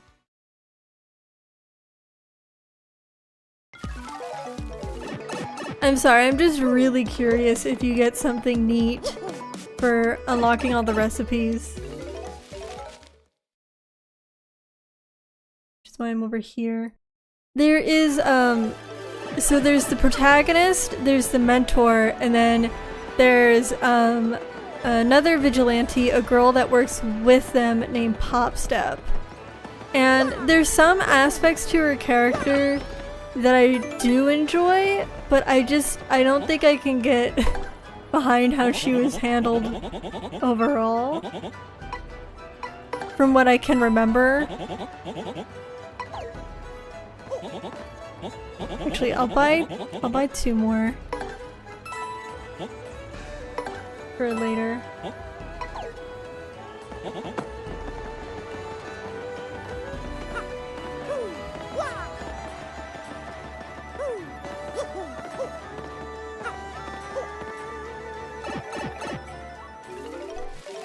Let's see, should I tell you one of the main conflicts? I don't feel like I should tell you some of the end game stuff. But maybe I could tell you one of the early conflicts. So in this series they deal more with the shadowy. So the evil figure, the mastermind in My Hero Academia, he is basically making a drug to boost people's quirk abilities. In that sense, it's kind of like you have a bit of the drug plotline from a different thing in My Hero Academia. They're not really connected. This is kind of a different drug, I believe. And oh boy. So basically these vigilantes are dealing with the drug problem that's going on the streets, and they're trying to figure out who's causing it and, you know, what's going on and yada yada yada, and it's all connected to the big evil bad that is also the big evil bad in My Hero Academia. I wish that they kind of went with a different evil bad, but things happen. But they just gave him everything. And one of the villains is the mentor's daughter is possessed in a way by one of the villains. So that's like one of the main motivators early on is for him to save his daughter.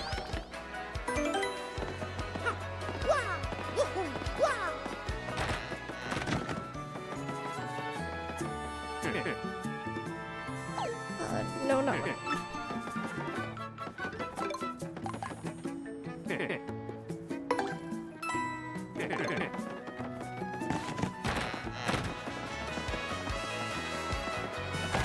Yeah, she dresses like very promiscuously, but she's also like Popstep isn't. One sec, MHA.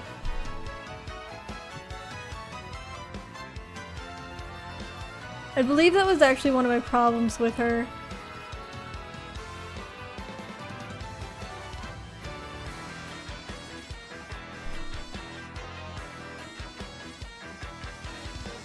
not necessarily that she dresses that way, but that she's like, I believe during a part of it she was pretty young.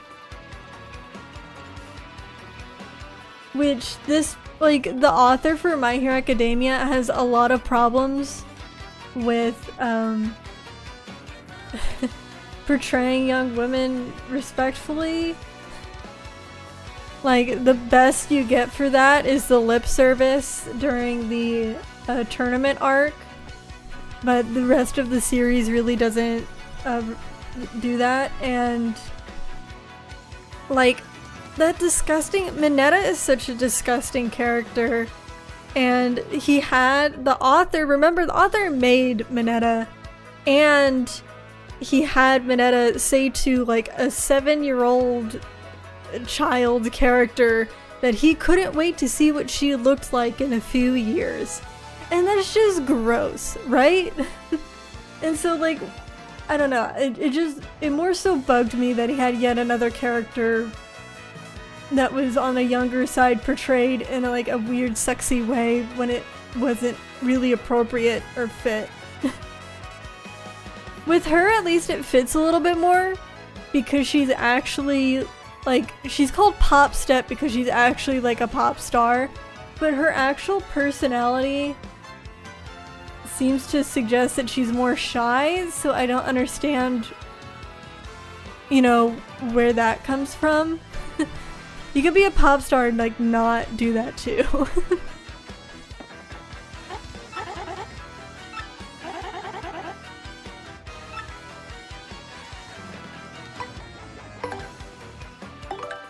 Okay.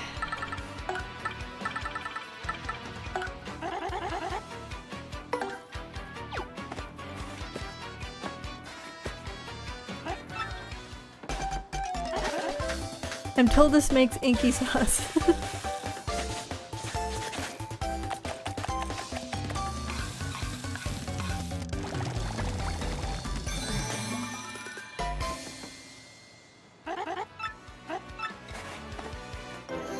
Okay, yes.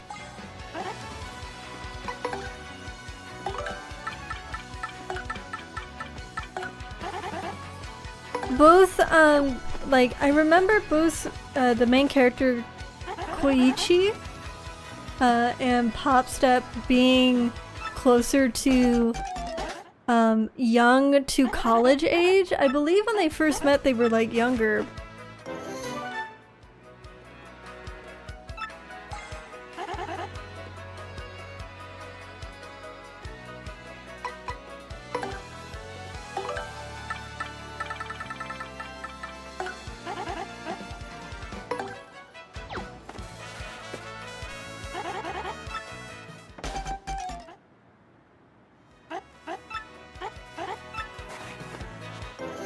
Okay, that was a mistake.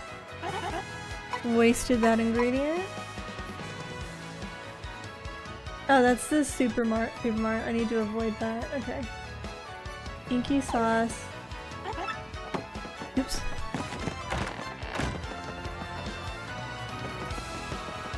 With cake mix and the slow mushrooms that I can pick up.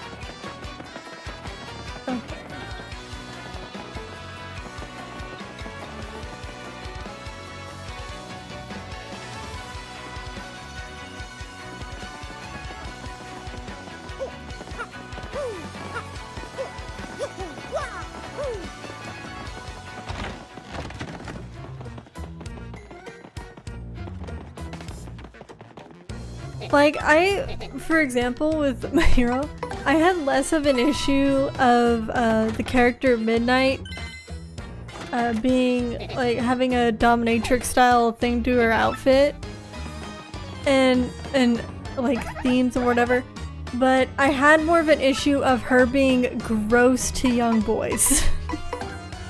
You know, it goes both way. I hate the male characters being, like, the supposedly good side male characters being gross to women, and I hate the female characters that are supposed to be good being like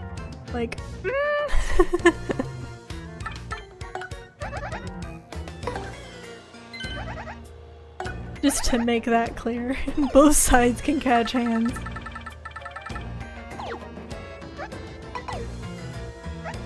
I haven't seen it yet. I haven't seen the anime. I read it. I read the manga because my cousin was interested in it. And I was watching through My Hero Academia at the time.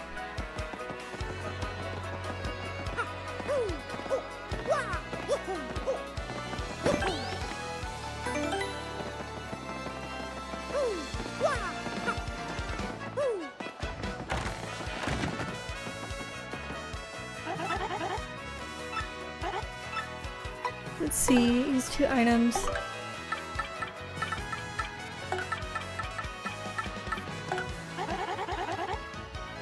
Yes, please. When do I get the fresh pasta from again?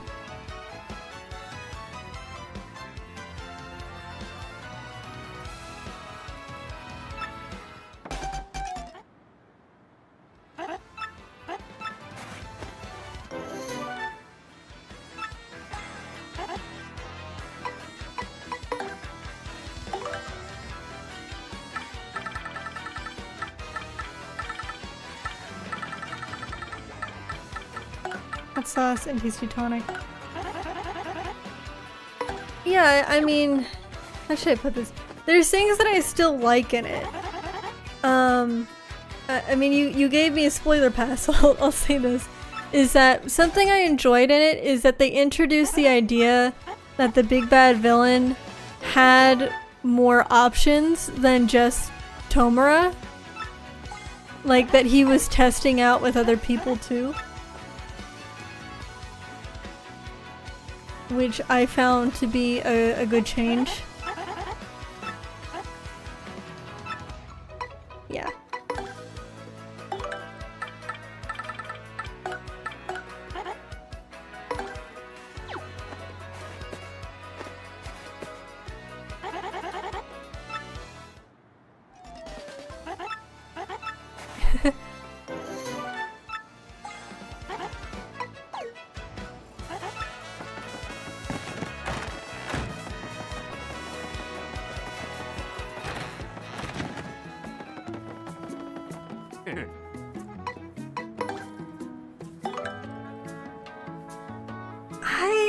Okay.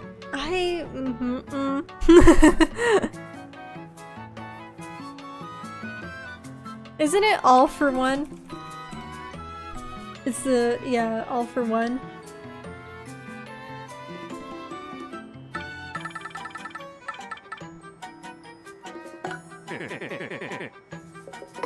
Why do you want so much for this poison mushroom? It's concerning. Who are you selling this to?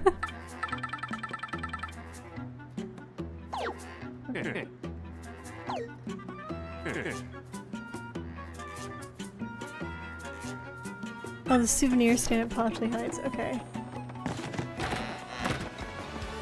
Have I made that before?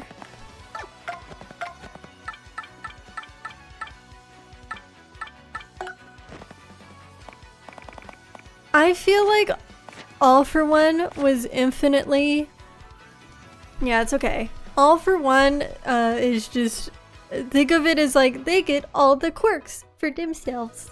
Because they're a selfish little bitch. But my issue... Yeah, I hate the way they named them too. I hate the way that they don't give him, like, an actual name. Really. Like, or they don't refer to him by it, right? Instead they, like, use the whole quirk names for either one. Anyways, what I did not like is that I think that he was the most interesting when he was actually willing to pass on his power to another person just so that he could still further his agenda. I thought that that was a more interesting thing, because you don't normally see villains do that, right? I thought that that was a much more interesting idea, rather than have him take over a character that was more well established and interesting than he was. Towards the very end. Notes.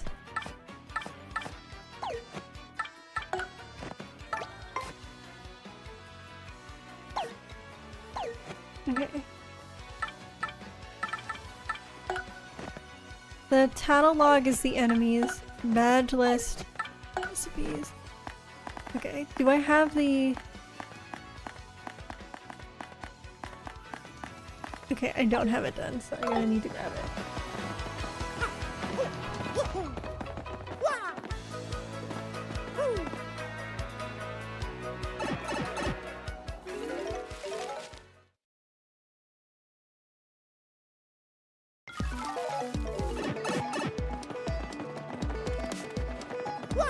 This is gonna be so expensive for all this pasta.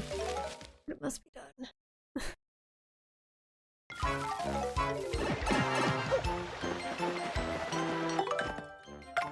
What do I have in my gear? Do I have the... Okay, so I'm going to need to get the hot sauce too again. Sorry, I'm trying to also get through this on the side.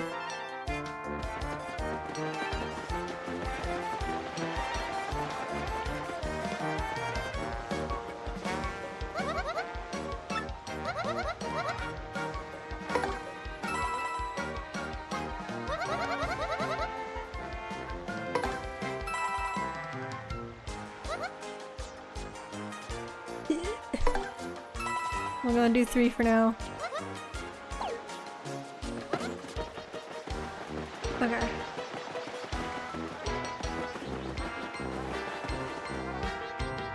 I mean, Orochimaru even had more background or interesting things to connect to the plot than than All For One, I feel. All For One was just like, I want to be a textbook comic book villain, and I am. And there's not really a reason for me wanting to be a textbook comic book villain, but... Well, the idea would be that he would live on in Tomura, in a sense, and I would have preferred that they even have him, like, speak to Tomura in his mind, kind of like how the One For All vestiges talk to Midoriya, where they can't really directly influence, but they can speak. One sec. Do I have enough room? Yeah, I have enough room to go pick up the hot sauce.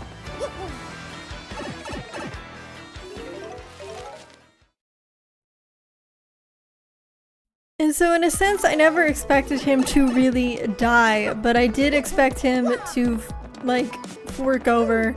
And honestly, it would actually make more sense for him to be dead. Let's be entirely honest, okay? Think about Japan, unlike America, has the death penalty.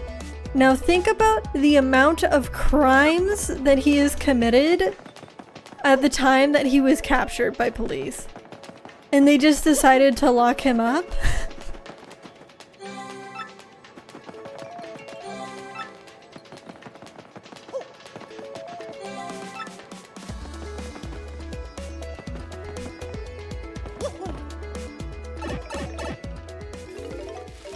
Like, the only reason to keep him alive would be to try to track down Tomura's location, but they already they decided to have the character Hawks infiltrate the enemy ranks, so he's already working to find their location and kind of already knows it. They don't really need... like, he isn't being helpful to them or anything.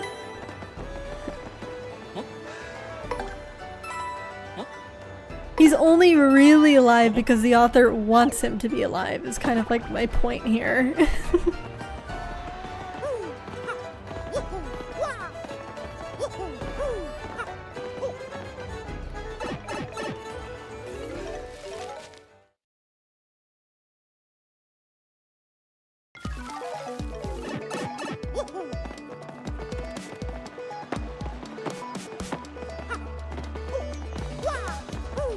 I know Almighty smashed his head. I don't see how that's a point in his defense here.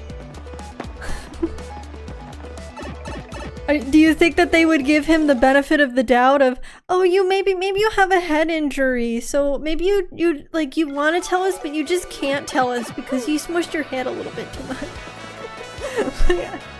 What?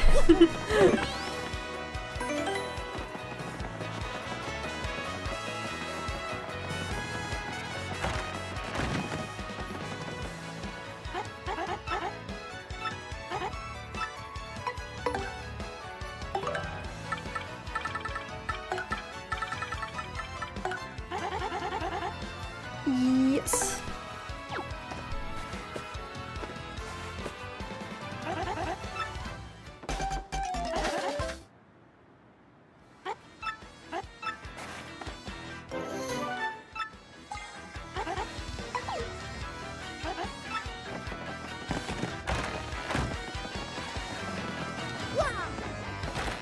Okay, I don't really need this item.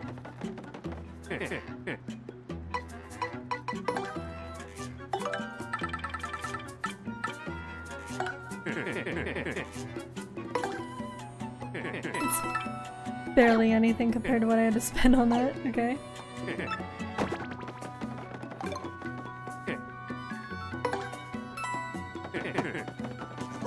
And then I need the leaf from here.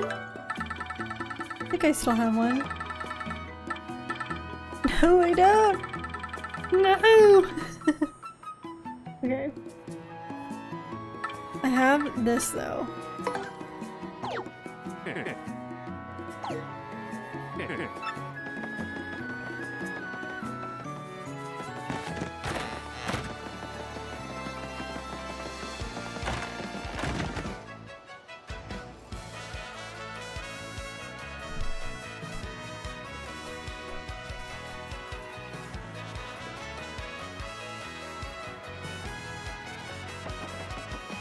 Are you talking about early All Might and the early fight where All Might was injured? Or are you talking about...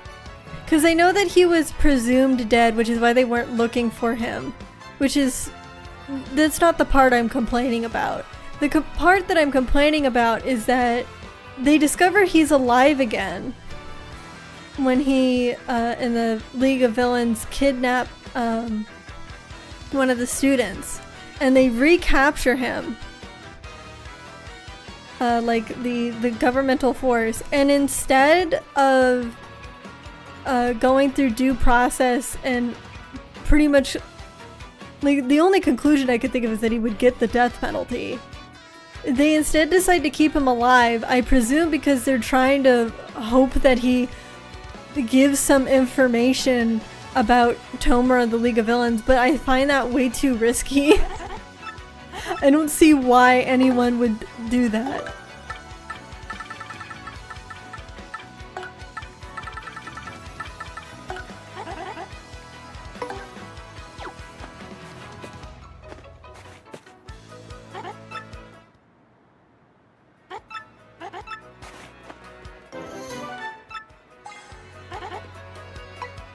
I have not seen the ending for My Hero Academia because it truly began to lose its interest with me.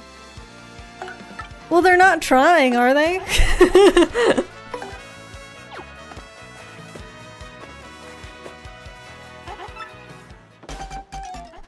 They're like, the whole point is that he's like, or at least the way they're saying it to them is that he's dying from his previous fatal injury that he never fully recovered from. So to them, it should entirely be possible that they can kill him. And there has to be, I mean,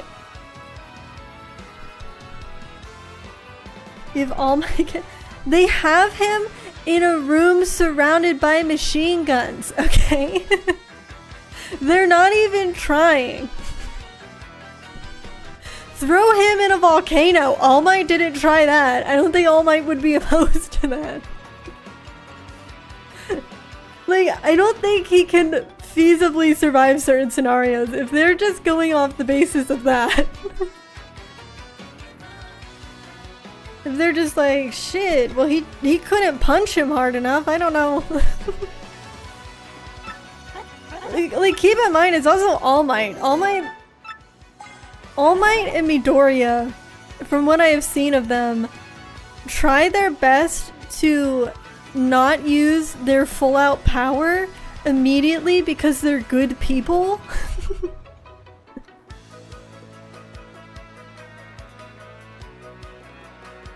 All for one and kill himself.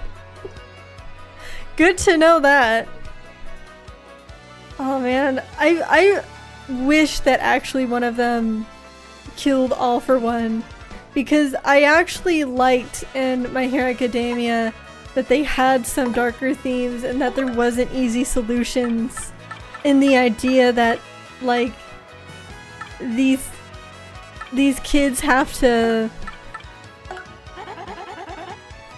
like, these kids are pretty much child soldiers if you think about it, and they have to like learn how to deal with some of these tough situations, and how these villains are normally made from failures of society. Just like all these complicated moral things that I enjoyed. And so the idea that the villain isn't even, like, it's not even a question of the like heroes killing somebody, they just kill themselves and make it easier.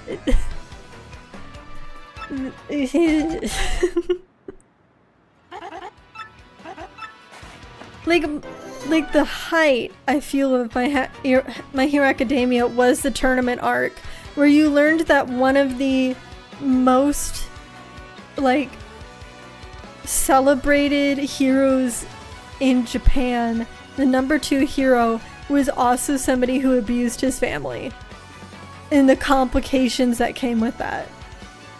It was one of the best, like, not necessarily best, but most interesting things that came out of it, right? Really early on.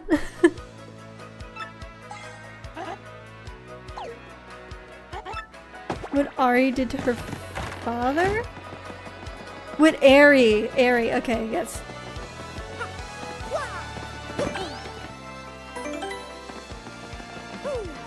He just got like rewinded? We're pretty much in spoiler territory at this point.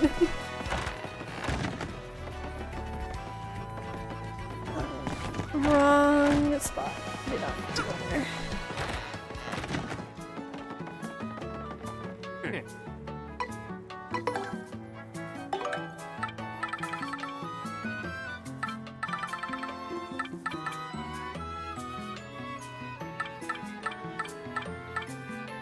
So he got rewinded killed?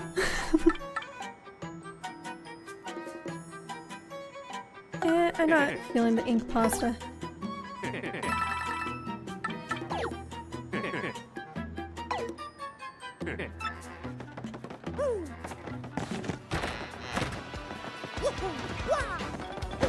So yeah, he still killed himself pretty much though.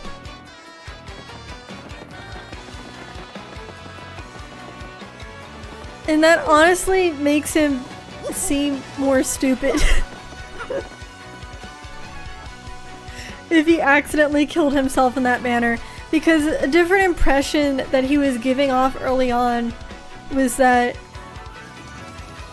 like, I don't think it was the author's original intent to make him into, like, the main big bad later on. Because, like, hear me out, there is a part when Bakugo was captured and All for One had a little chat, I suppose, with some of the heroes that were coming to rescue him. And one of the things he mentioned was, like, with Best Jeanist quirk, he's like, you have a great quirk, Best Jeanist, but it doesn't work with Tomura's kit, you know? He was being selective of what quirks he stole because, you know, some of them, like Ares, can come with really harsh backlash. So just knowing that he possibly stole Ares' quirk, probably did, and didn't consider that.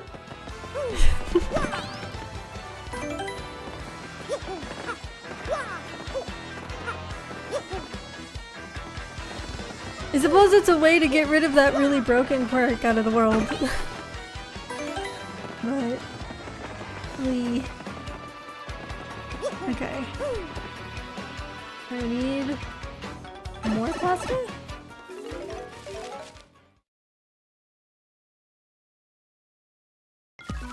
Need this.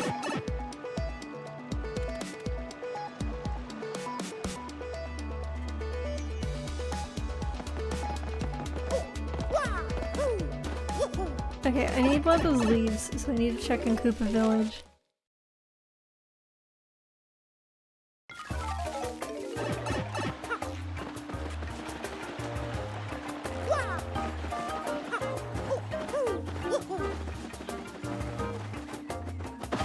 There we go.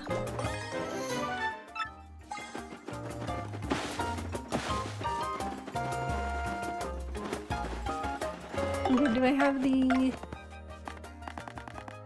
No, I do need more pasta. Okay.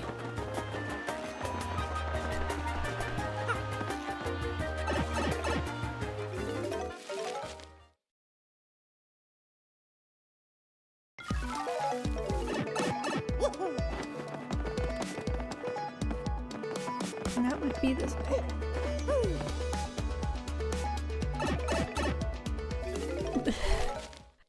I'm sorry, I didn't... They was working with them at Guy? I'm sorry, that one I'm a little lost on. Are you talking about Aries, the guy that tortured Aerie, like a 7-year-old girl that they decided to try to make pitiable? That I absolutely hated? Are you talking about that guy?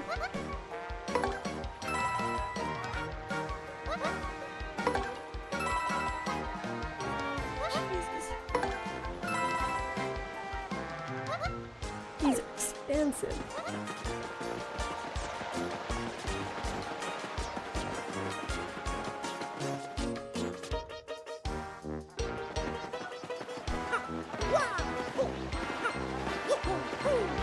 So they made a plan with the overhaul guy to kill him using Aries' quirk. As if this child does not have enough trauma with her quirk killing people.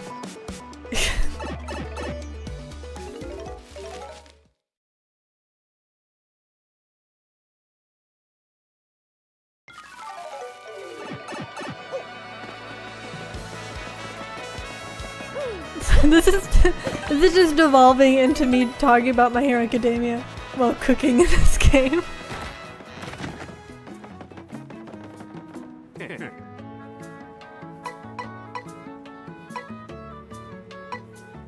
Okay, when you say he, do you mean All For One didn't want to touch her?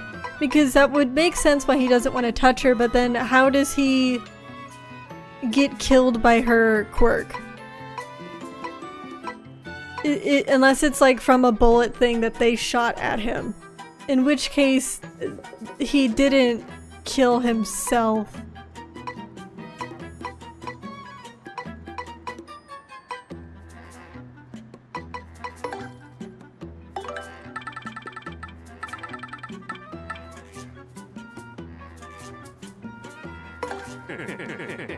Oh, okay. Give me a minute then.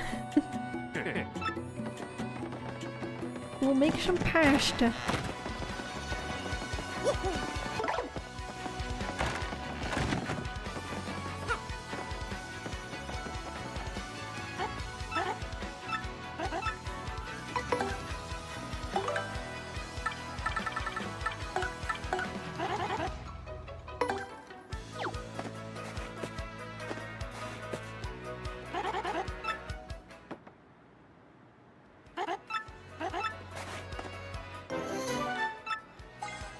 That's such a waste of the ingredients.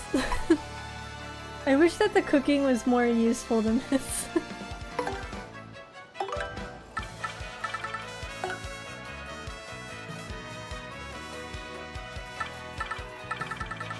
With a... Do I have the dried mushroom? I do not have the dried mushroom. No! I have the ultra shroom though. I think I'm gonna need more pasta again. Oh my god.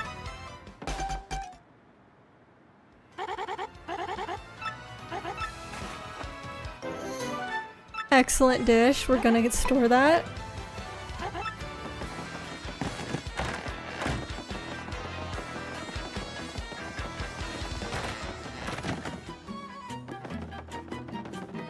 Okay.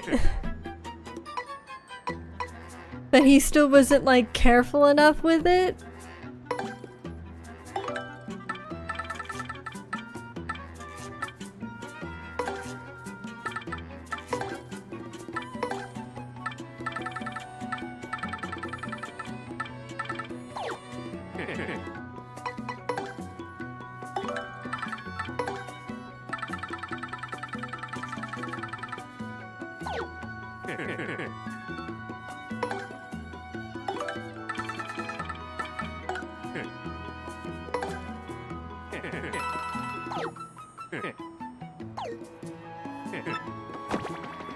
Oops.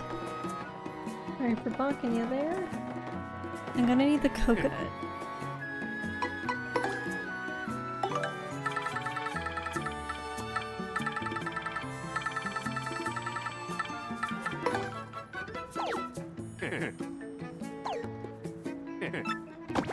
Oops, sorry. Okay, I have 3 more left, and I think, for the pasta at least, I think I need 2 more pasta. I need to make a normal spaghetti.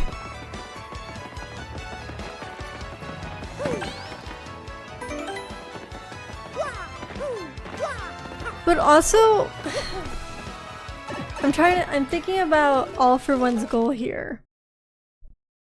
'Cause Aries' quirk was perfect for the other villain's plan because the other villain wanted to erase quirks entirely from the world.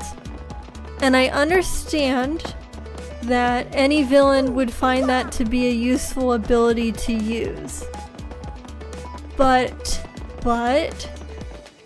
All for One's whole thing is that he likes to steal others' abilities.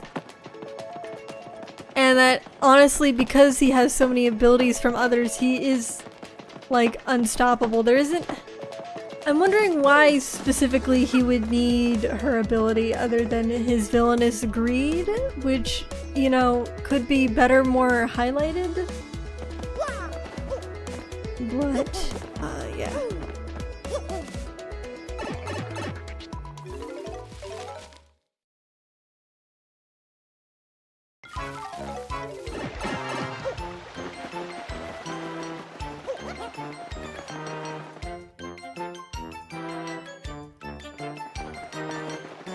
Once again, I'm only getting like the ending of this from you, so I'm doing my best to follow and give feedback for it, but that's more so how I'm feeling. I'm still like, meh.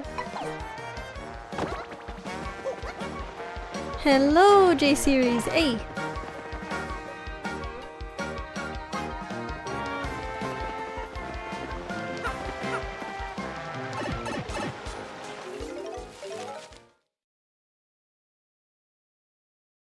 Wait, they gave that to Bakugo?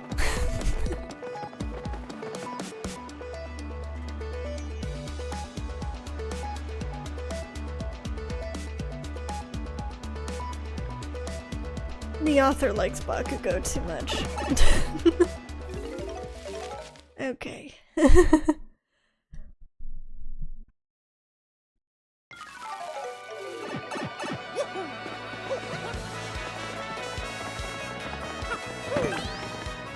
I saw the Iron Might thing. By the way, J-Series, we're talking a lot about My Hero Academia right now, so if you're concerned about spoilers, I'm sorry, but we're deep into this.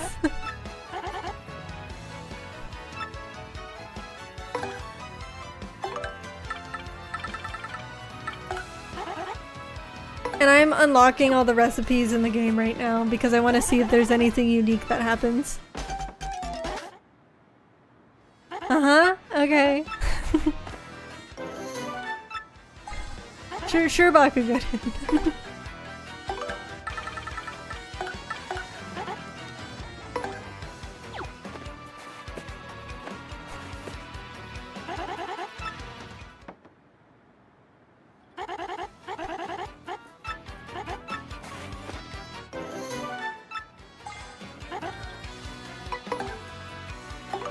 Okay, and then we're gonna be done with the pasta after this one.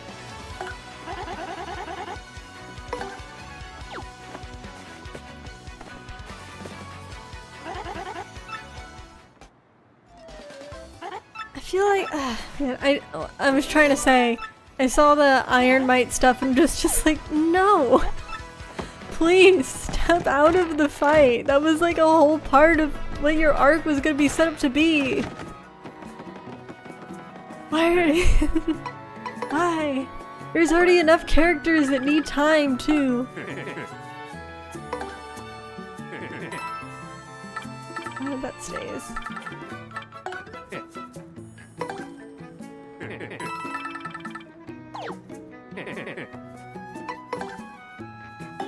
Okay. This is done though.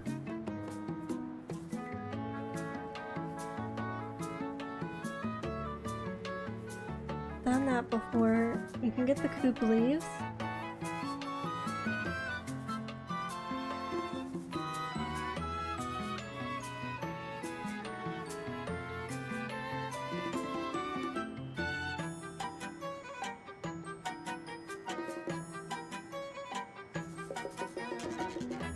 Yeah, and I think that's just starting to leave into BS. Cause they only really introduced the whole stealing bodies thing when they decided, like when the author decided that they wanted All For One to be the main villain over Tomura. It was like entirely set up for Tomura to succeed him in many ways. You know, Tomura alone was given more background and reasoning to his stuff. I think it would have been more believable if he just said he's been alive for generations because he stole a quirk that allows him to live longer, which is what I just assumed he had, you know? Instead of actually stealing people's bodies.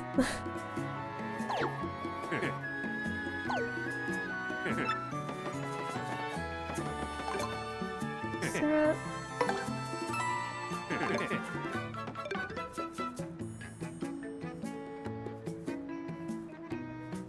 Made that.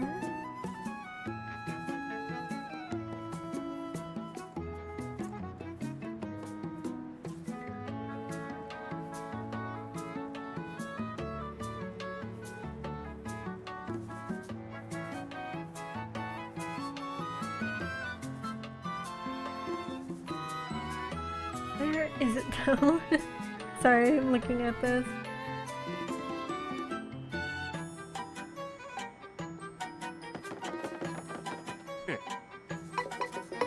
Do I have one already? Did I store one a long time ago? No. Okay. Need to pick that up.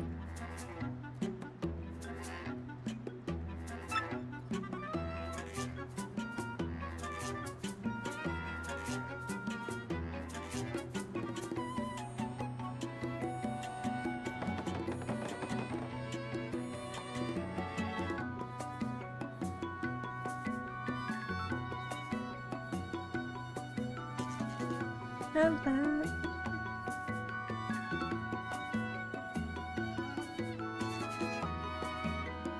Oh shoot.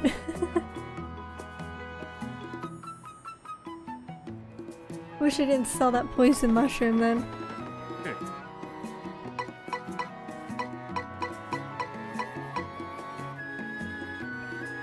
Yeah, but that ruins, don't you see how that kind of ruins some of Tomura's background? That instead of it being something that was like a societal cultural problem where he was left out and, you know, his family acted that way and whatnot, instead it's all just something that was like controlled and manufactured by another, like it ruins the culture and social implications of the world. It ruins like his own agency within the story, but I get that that's also part of the point of having him be controlled, is that he doesn't have as much agency. It's just, it's not my jam.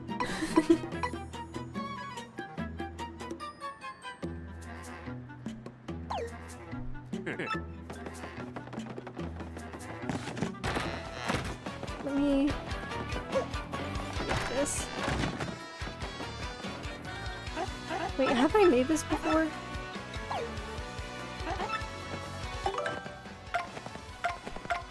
Recipes! Okay. No, I have not.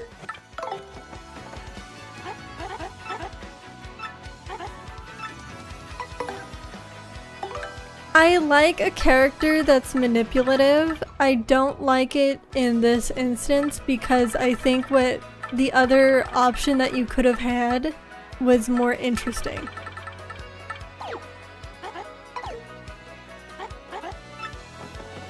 Like, Makima is one of my favorite manipulative kind of characters, but at the same time, it's because it works in the story that she's in and with the main character that she has.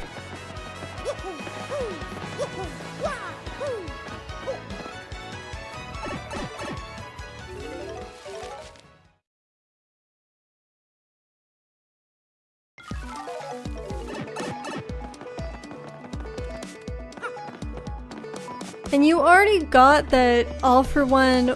Yeah, exactly, you hate her. Perfect, because she's a villain. The thing with All for One too is that you already got that he was manipulative because he purposely found Tomura when he was at his lowest, took him in, picked Tomura just to spite All Might. You know, you still had him being manipulative. It was already there. It's just that I felt like this was like a step too far. Of course she did. She did him very wrong. Petalburg.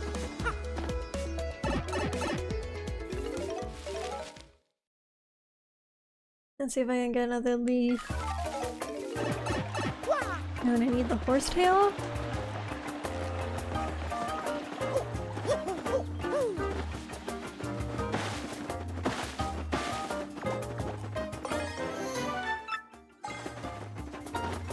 You know, I thought I was gonna get to Saving Princess Peach today, and then I ended up doing recipes. So I might actually have to do this a different time.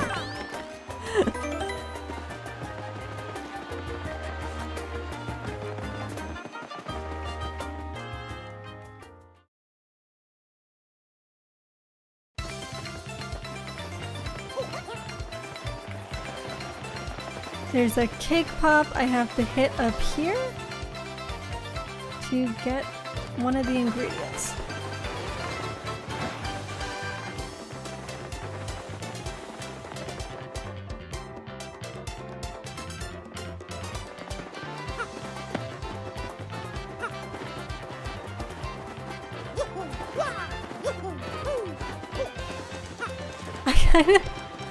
I kind of hated how he called himself the Demon King and all this stuff.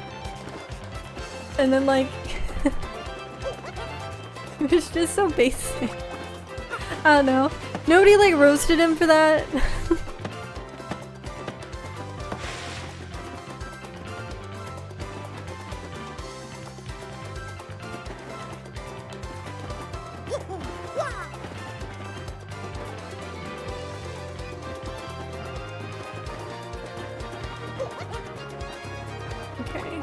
Not here.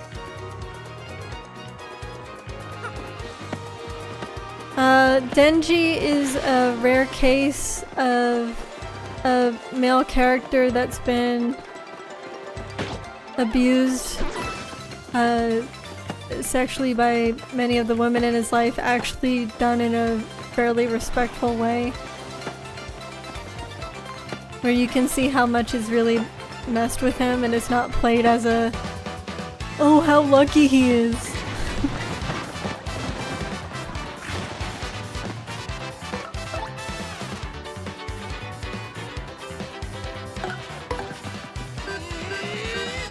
Look, I know that he believes he's a demon king. I do know a lot about how kings ruled and whatnot.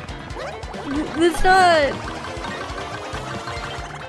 the reason why, it's like, this dude unironically is like, I want to be a comic book villain and I want to be the Demon King, like as his monologue speech. Oh man, I feel like I should show you almost, but just like the difference.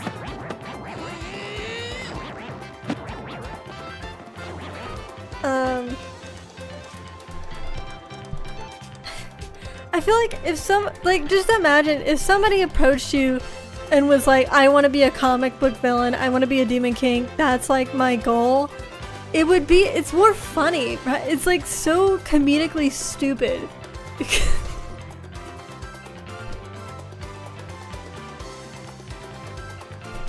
I think some of the best villains, I think this is what people can get wrong when writing villains. I think some of the best villains do have something that they still care about, okay? They still do.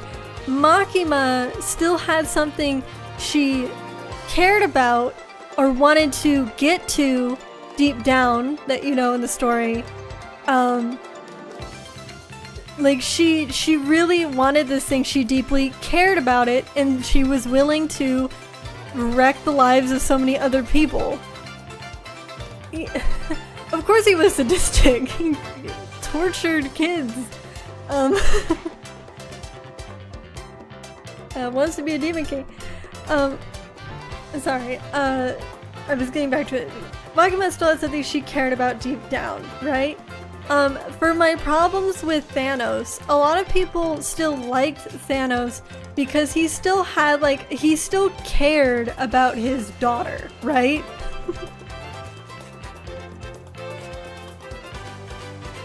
It still ultimately came second to his plan, but he still cared about something, right? Is the point with Thanos. And why I think a lot of people did like it. She just want to get 8. She just want to get 8. Deep down, she had always wanted to have a family. And need to read this really quick.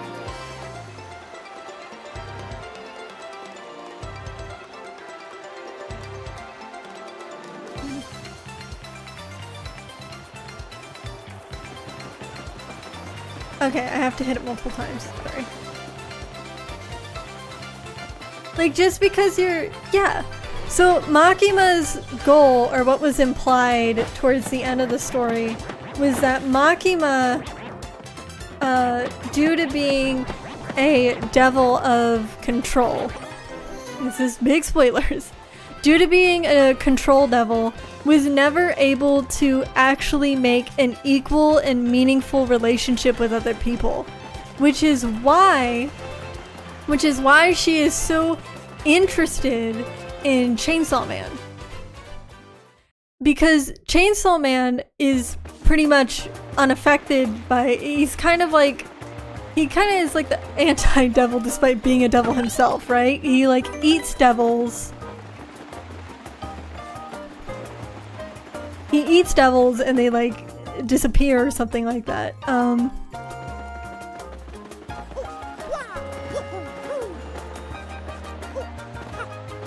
And so she was an evil baddie, but there was also you could understand that, right?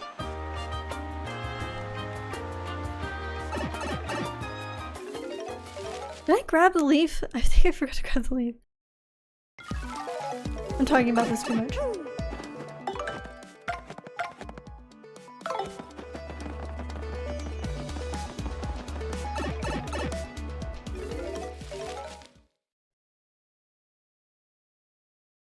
One of the only villains I can think of recently, or somewhat recently in a sense, that was just pure sadistic but still a good villain is Dio from JoJo's.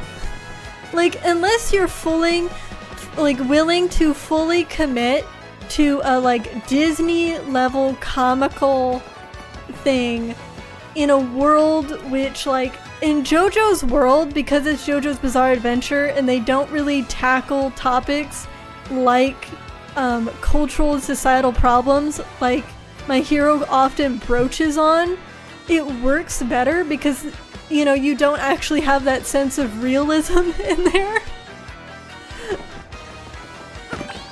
And even then, I think All For One lacks the charisma. They keep saying he's charismatic, but I think he actually lacks the charisma that is required to be that level of villainy.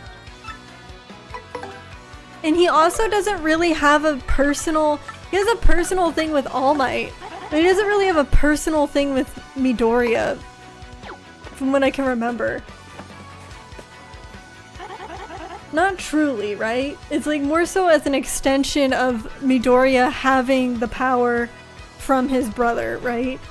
It isn't any actual personal thing with Midoriya.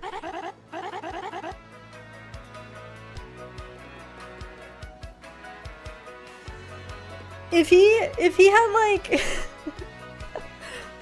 oh, I don't think people understand. When I suggest killing off a character, it's not just like for reasons of the series can be darker if you kill off it's more so like this now has more narrative weight. If All For One killed someone personal to Midoriya, like if he had committed to killing Bakugo, or if he targeted Midoriya's mom or one of his classmates to get to Midoriya, I think it would hit a lot better than him blowing up this this one ex-hero girl that Midoriya has not had a conversation with prior to this meeting where she blows up. Like...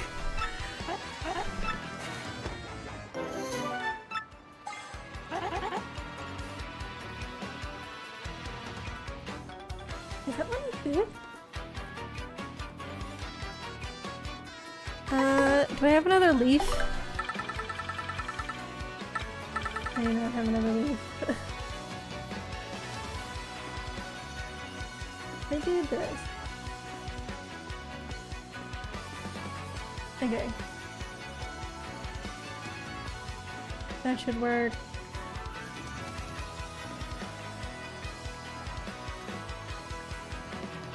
I'm gonna do this.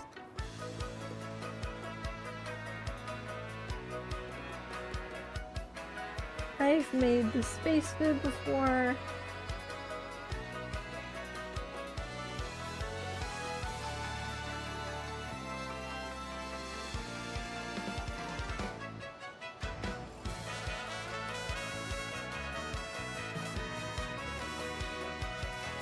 Okay, I can do that one. It's easier.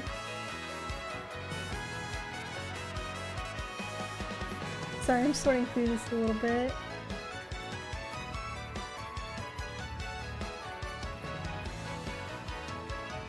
Rose pins.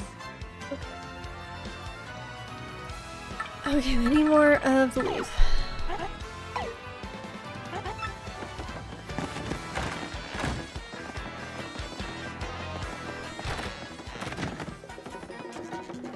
Like, Dio is mentioned to be like, oh, the other really good comedically just completely evil villain was Jack Warner from Puss in Boots, in the Puss in Boots movie. You should definitely watch that.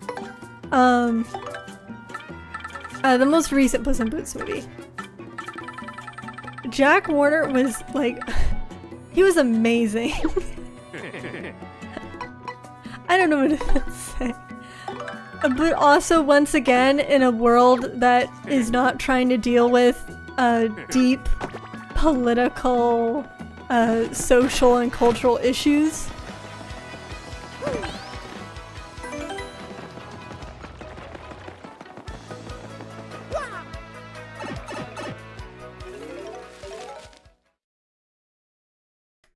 Oh, shoot.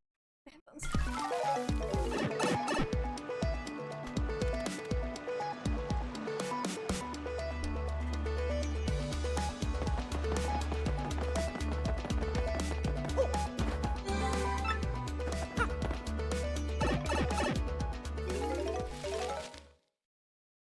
I think even Tomura had more charisma than that, which is a reason, also another reason why it's like, just stick with Tomura.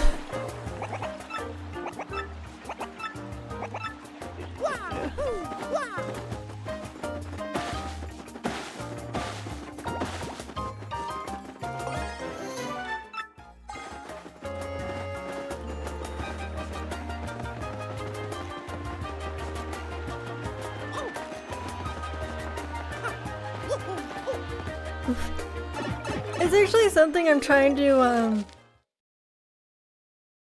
while looking through the Elder Scrolls right now, because I'm prepping for doing, potentially Skyrim after this, probably Skyrim after this, is I'm trying to, look into the lore of the Elder Scrolls and write for a couple of the characters. And I was trying to have a lot of different alignments in there so that we don't have similar playthroughs all the time. And so it's been interesting, in a sense, doing some of the more villainous characters. Because I'm trying to balance the things that because they're also human beings. They're sentient, they're not the comedic villains entirely. So I'm trying to figure out the things that they care about and the things that they don't.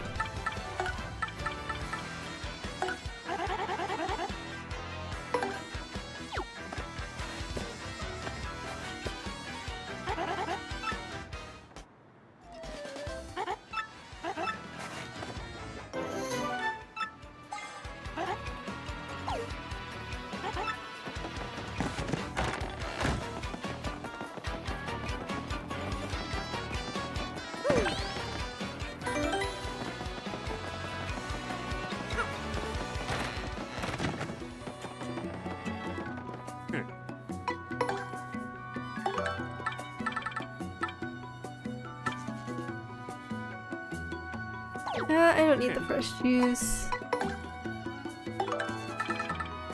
Okay,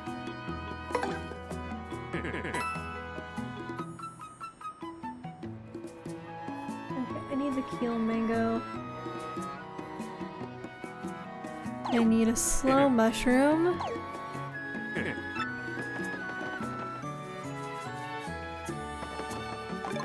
I think I could just use this, right?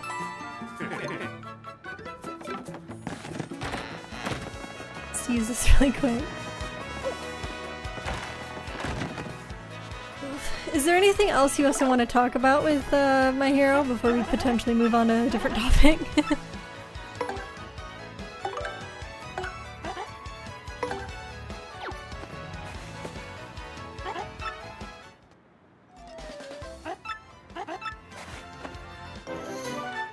Okay.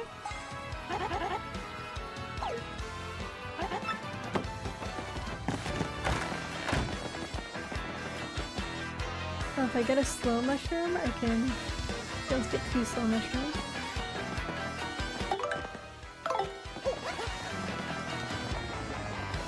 I'm gonna need to check for food soon too.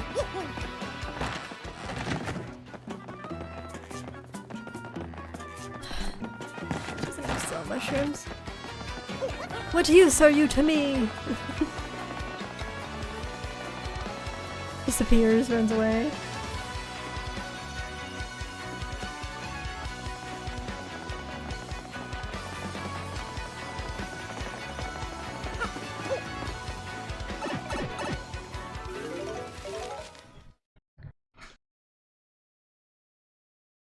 It's just, they had such an excellent start. I feel, like, oh man, it's one of those series that I've had a desire to do rewrites for, because it had such a brilliant kind of start to it in broaching the topic of these hero stories, like these comic hero stories, in an almost more mature way, as this like young hero is learning throughout his adventure. Or even his idol was like disbelieving that he could be a hero because he didn't have a quirk.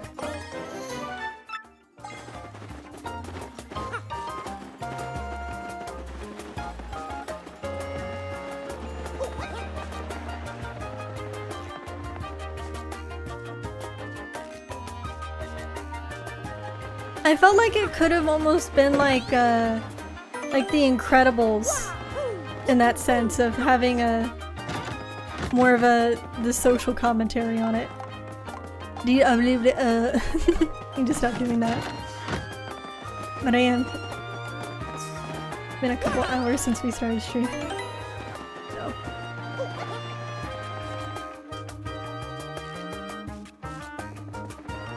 And he's quirkless at the end again?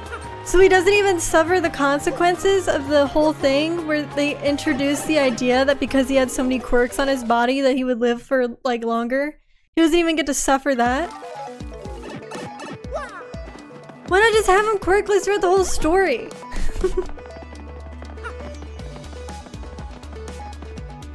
Matt, much more respect to the vigilante mentor for that, for being a quirkless guy and just clapping people.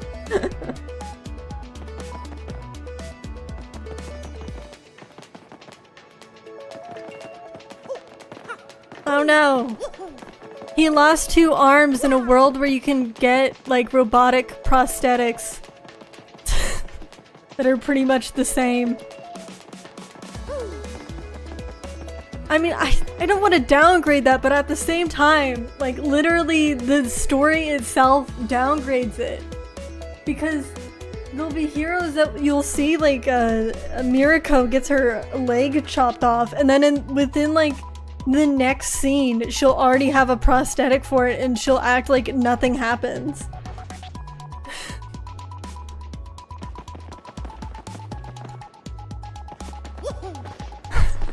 Yeah, exactly, there you go. It's no consequences. No actual consequences when you think about it. Midoriya can't suffer? He's the goodest boy, don't you know? That's the energy that the show was starting to give me. The reason why I turned away from it.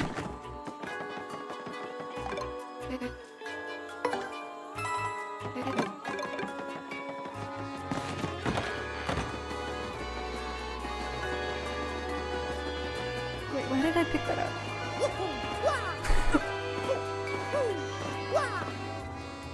I'm just like that. It also could be just because I read so much. It reminds me of again, in the show Ruby.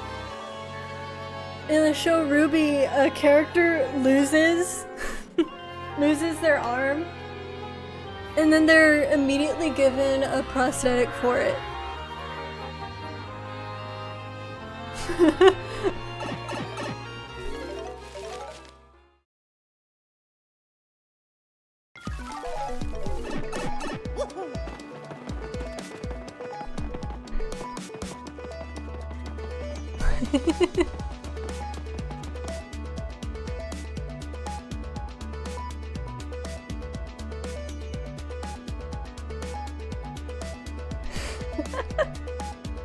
Yeah, like, since my field of study is literally in literature. Maybe I should say that, but I will. My field of study is literally in literature, so like, it's my whole thing to watch or read and deconstruct and think about the implications or other things of shows. So it happens. Where can I get the slow mushroom? Is it in Glitzville? I can't remember who had it.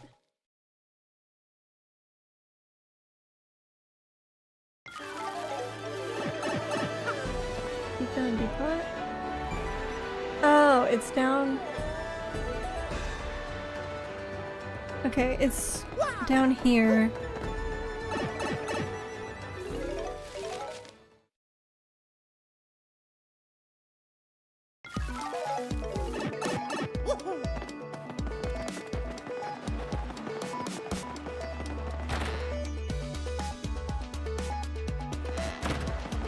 Okay.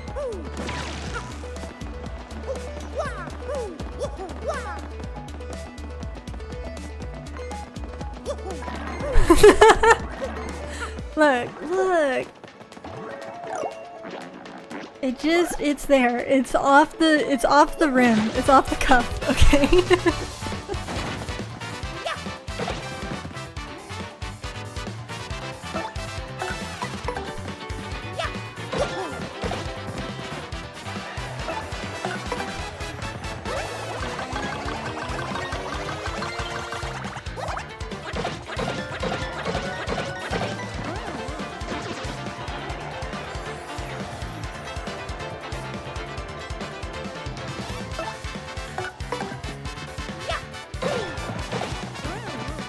I'm gonna pick up that mango from Kyohaki.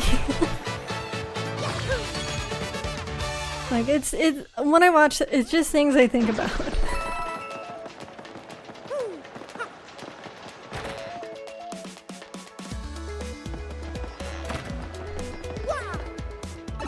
Let's see.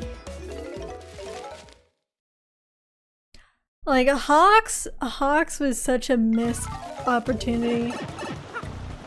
Hawks was a missed opportunity in terms of challenging what people knew and felt towards heroes. The public reaction was so bizarre. They should be upset with the heroes, assuredly, but like keeping Midoriya from the school was so bizarre because normally when people are actually faced with like it's like how a lot of people will vote for one politician and then when they're actually in office they realize that their stuff isn't actually helpful towards their cause. Where am I? I'm getting really warm in my room. It's just when like faced with the actual reality of like what this situation means, people tend to backtrack or go away from it. And turning Midoriya, who is like a little teenager, like a high schooler, from safety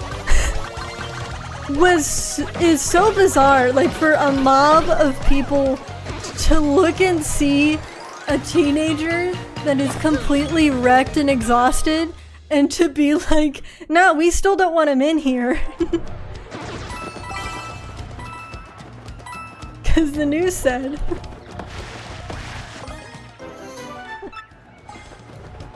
That one felt strange to me. It felt like a weird outcry.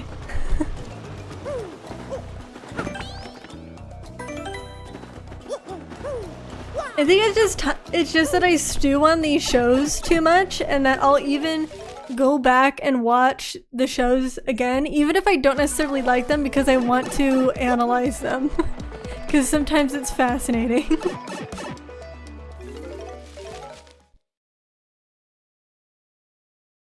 For me, anyway.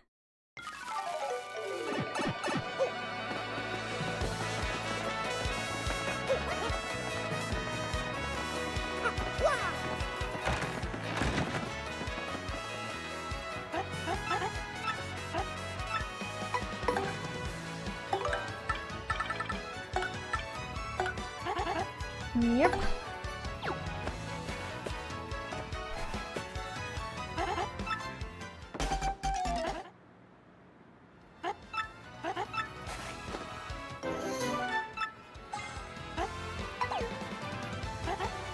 Okay, that's done.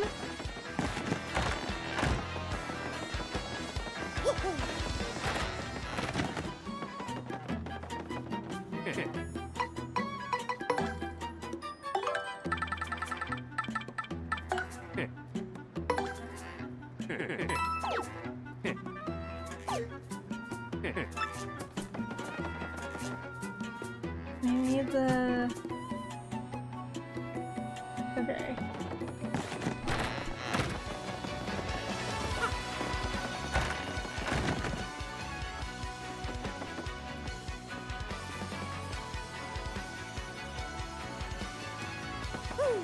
I just need an ultra shroom for this one.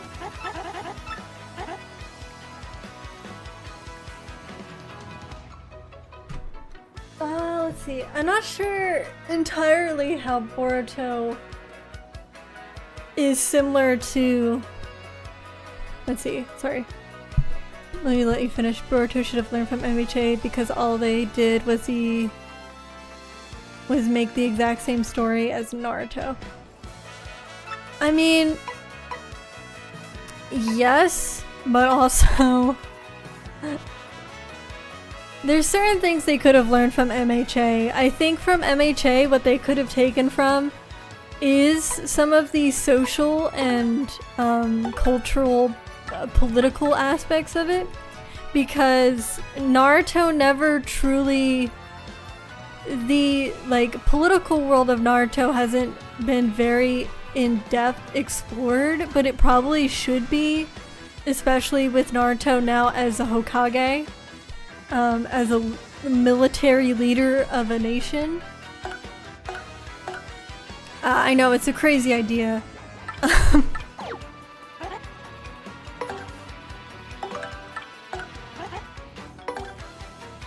Let me take care of this really quick. Let me make sure.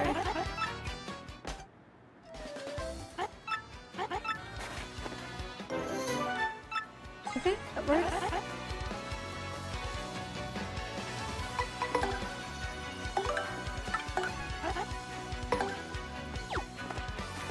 I think that Boruto has a lot more issues than just that. The person that worked on Naruto, like the main person, left to go do a different project, but allowed a different artist and manga creator to continue with Boruto. So you weren't entirely getting the same person at first, but the original author later came back because his own work wasn't doing as well.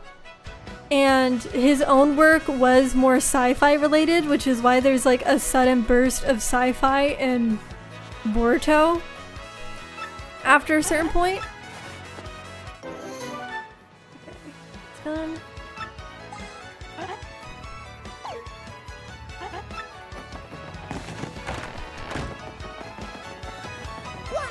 I think Boruto in general, in a very general sense, what they should have done was lean into Japanese folklore and mythology rather than leaning towards a sci-fi direction. I think that if they had went in a direction that was closer to, like, visually speaking, closer to a Studio Ghibli film or something like that, instead of Kaguya being some sort of moon alien and them being all these like moon gods or whatever, you could have had, there's already a precedent in Naruto for characters with a lot of chakra to live longer, like in the Uzumaki clan with Naruto's mom and the woman who had the Jinchuriki before Naruto's mom. And I think if they had done something like the Infinite Tsukuyomi, instead of being like Zetsu tricks them. So okay, here's an idea. Here's an idea. Kaguya seals away the other almost godly, long-lived chakra Otsutsuki clan into the moon because she, as her connection to the tailed beast, dictates she is tired of seeing the tailed beast being sacrificed, which the tailed beasts are the closest to her. She's tired of, she does have some love for humanity, and she doesn't really want them to go out. And so she decides to seal away the other gods into the moon with the Infinite Tsukuyomi. Kaguya's children then start to have problems with Kaguya later on, in terms of similar problems to what's already in the series, right? She still kind of continues some of the Otsutsuki practices. While she likes humanity, it isn't really like she treats them as equals or, you know. So her sons redo the Infinite Tsukiyomi and put her in the moon. And then you like hide that, and Zetsu, who is still Kaguya's little guy, who wasn't sealed in the moon with her, is working to, you know, get them released. And so, what you do is that when Madara casts the Infinite Tsukiyomi, it does his own thing of trapping people in their, you know, trapping everyone in their perfect dream worlds. But because he removed the stipulations of the previous Tsukiyomis that he wasn't aware of, the gods, those old Otsuki clan is now released. Now they may not come back right away, because I imagine being sealed in a moon for many centuries would have drawbacks. So, you know, they probably don't come back right away, which is what allows Boruto or some of those characters to grow up before they become a huge problem. But having that, and then when you sealing away all the gods also sealed away a lot of the nature spirits as well. So when they're released, all those nature spirits get released too, and that leans more into the, like I said, if you leaned into a more Studio Ghibli, Japanese folklore side of things instead of sci-fi, you could do that. This is a lot. Let's see. Slow mushroom. Okay, I just need the slow mushroom.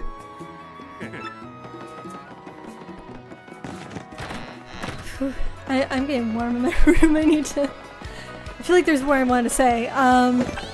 The Otsuki, so with Orochimaru being able to body snatch people can still stay, and it would make sense because maybe he studied an ancient Otsuki scroll, which the Otsuki, whenever they get too old, like even their chakra cannot preserve their bodies, they place a mark on, another person. So maybe that's even another reason why they don't show up right away, is because when they're released from the moon, their bodies are all decrepit and they have to go get a new body, you know, quickly, and it takes time for them to take over that new body.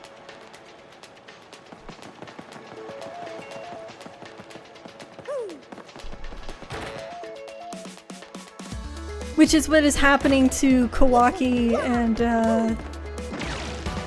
you can have for even Boruto and the other characters, is that they're trying to find, you know, good matches.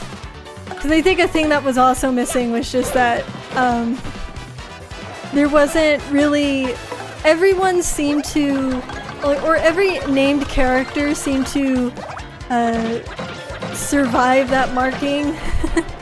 It's implied through Kawaki's flashback, though, that, like, there was a lot of failed markings before that, and I think I would have liked to see a bit of that.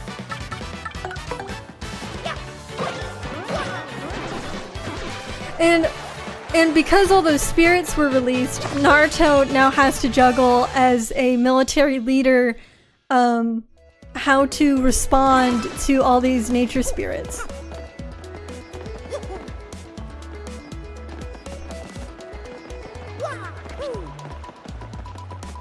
I went the wrong way.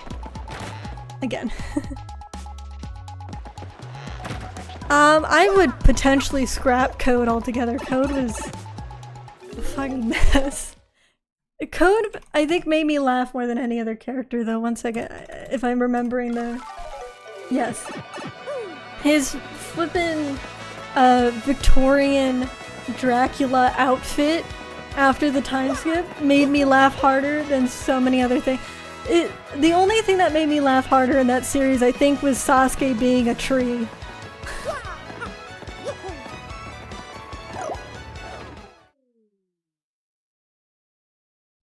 Yeah, no Jiraiya clone, by the way. If that isn't clear enough, I would also remove that. But I would also plan for Naruto to be... So the reason why Naruto is not as present isn't necessarily like a full... like, just, I have so much paperwork now that I'm Hokage. It's like, you can't hang out with your kids. None of the other Hokages had this problem. But I feel like more the issue would be that I think that making Naruto, like the fight with Kaguya being something that actually kind of traumatizes Naruto, and having the now altered, but the event that Hinata or his wife is kidnapped by an Otsuki, which parallels his own mother being kidnapped when she was pregnant or something like that. Like, I think that you could almost make Naruto like throwing himself into his work because he has trauma and PTSD from the fights that they went through in the Great War, rather than he's actively like just like, I have so much paperwork I can't hang out with my family.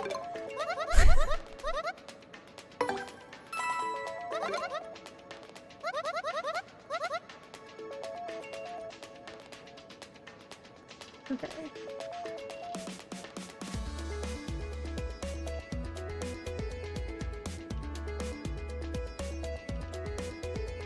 Okay. Buy 2 of these just in case.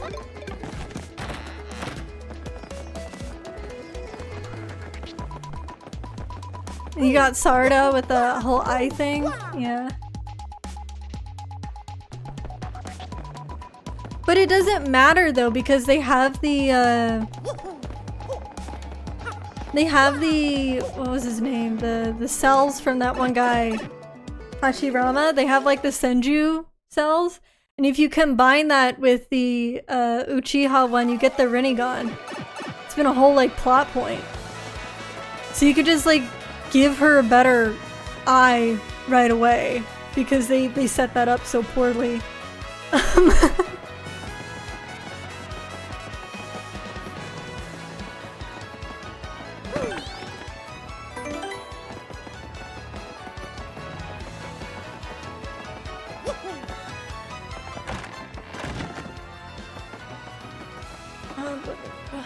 Do I have the leaf?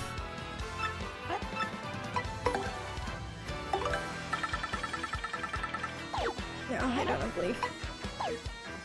Okay, I'm at least gonna finish up the mushrooms before heading off. Yeah. Well, they just kind of like sprinkle that in there. They kind of just like sprinkle it. They mention it like really briefly because they don't want you to think about how big of a plot hole that is.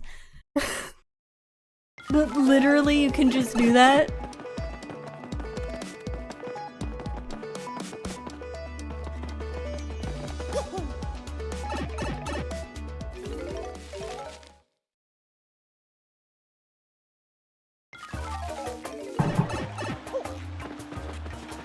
I think an idea for her plotline is that they want her eyes to be something that breaks the curse of hatred that the Uchiha have.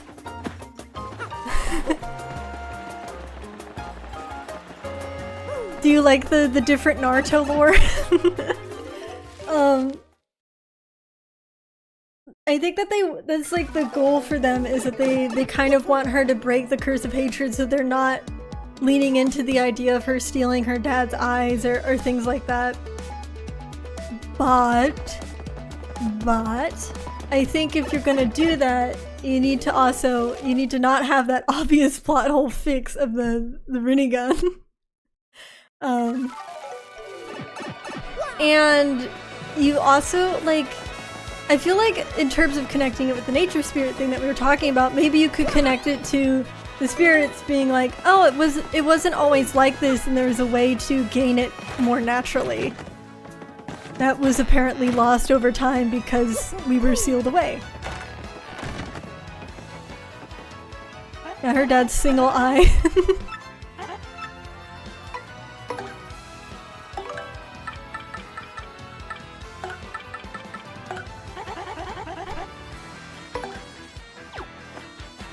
Or them other kids. I don't particularly like the idea of Hinata and Naruto together. Just because they barely have anything together. It drove me nuts in Boruto too, when they kept being concerned about the character Kawaki sneaking out of the house.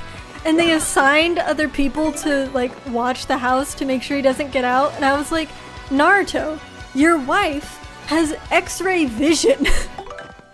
Why do you need anyone else to look after this kid in the house? What are you talking about? And Hinata doesn't, like, literally in Boruto, Hinata and a lot of the other wives, unfortunately, do not really exist outside of the house. And so... It's not like she's gonna be anywhere else if we're being entirely honest in that version.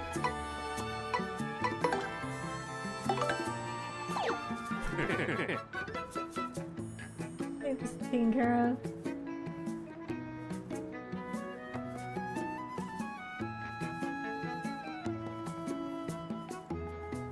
I think I did all these. Did I do the choco cake? Pretty sure I did the choco cake. I'm pretty sure that's what started this, isn't it? Started my burning desire to do all these recipes. Yeah. Pink pasta's done, and I've done the poison mushroom.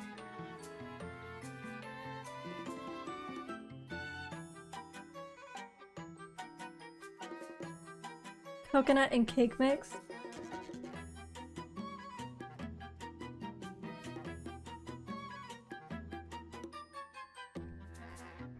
Mainly Hinata, but most of them are treated that way. I kind of appreciated that Sakura and Ino both seemed to... Ino had a whole thing with spy networks, and Sakura had stuff with being a medical ninja and being like the head doctor.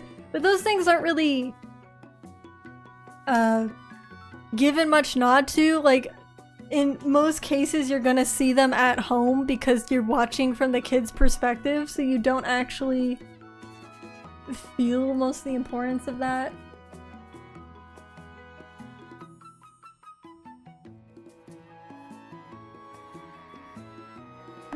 I need to make that?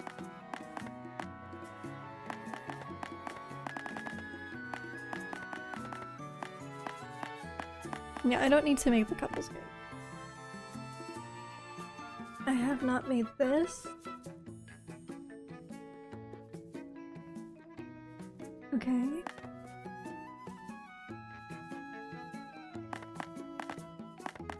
Is courage shell an item I can make? Where do I get the dried bouquet from again? Isn't it from that one guy? Yeah.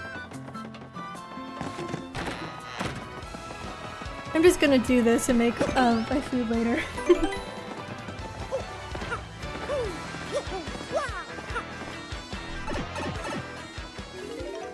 Yeah, and 1010 sales weapons, they don't actually tend to go in there to get better equipment or talk to her about that. She doesn't even really teach anybody how to wield the different weaponry, which could have been interesting. If you had 1010 perhaps teach Boruto? Boruto is the one that has the sword. If you had 1010 teach him when he was younger. Like, he has more of a presence with some of the other parents because Naruto is not as present as perhaps he should be.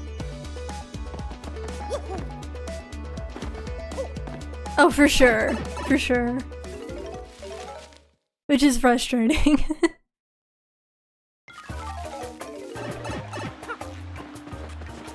And I mean, she still kind of has some wife energy because you only, once again, you like only see her there. You don't see her out in the world as often.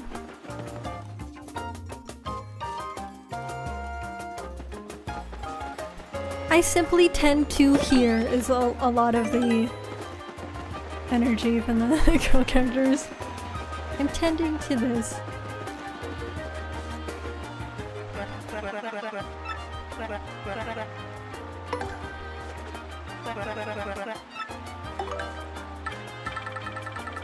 Oh, the hot dog? Oh shoot, I have to make him the hot dog. Okay, I'm just gonna remember that one for later then.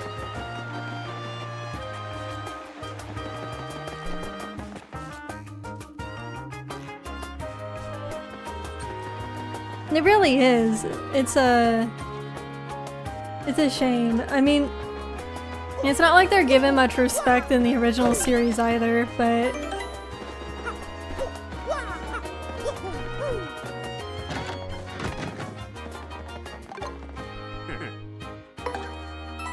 I don't mind Sakura training with Tsunade and like the angle with that. I wish that she still had more unique things to her kit, like Sasuke and Naruto. And I wish that almost all the lady characters are a healer in some way. And even if it doesn't necessarily fit with their personality, like, I feel like Hinata makes more sense to become a healer. Because the whole point is that she wasn't the greatest at fighting and didn't really enjoy it.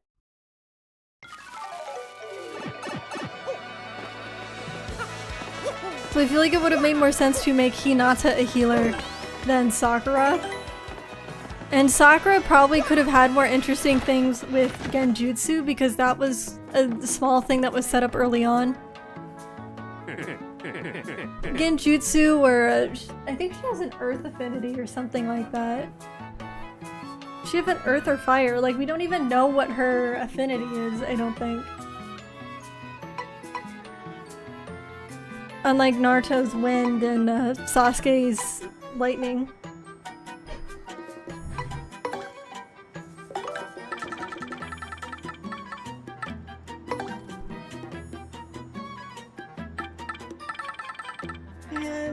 And a shell? Do I have a shell?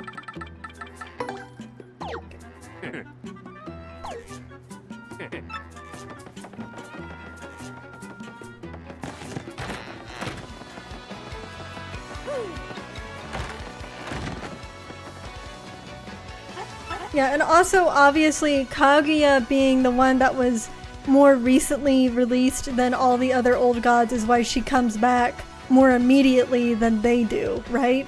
Those ones need more time to recover elsewhere and find new bodies, and hers isn't quite there yet. She still can fight.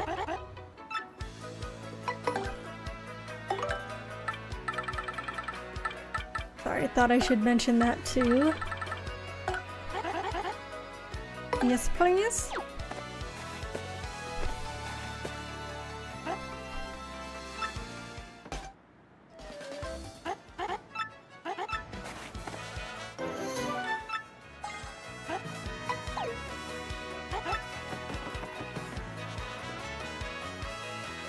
Okay. Is there any other Naruto or Boruto opinions you want to hear? Because I think I'm gonna need to sign off soon. I'm getting really warm.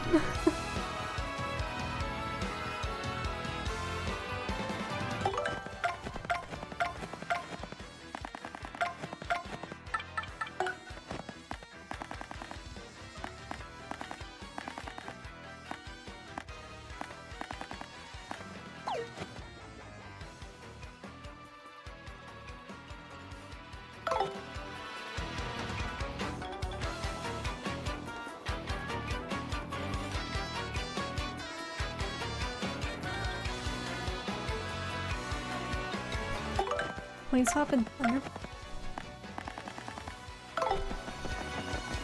And I'll just like finish up these recipes off stream.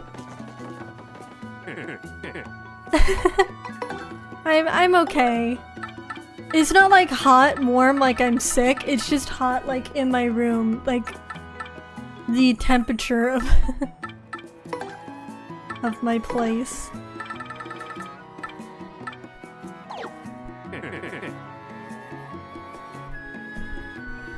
Okay then, I'll come back next week on Tuesday is my plan. And I will see you all then. Thank you for stopping by and watching. Bye!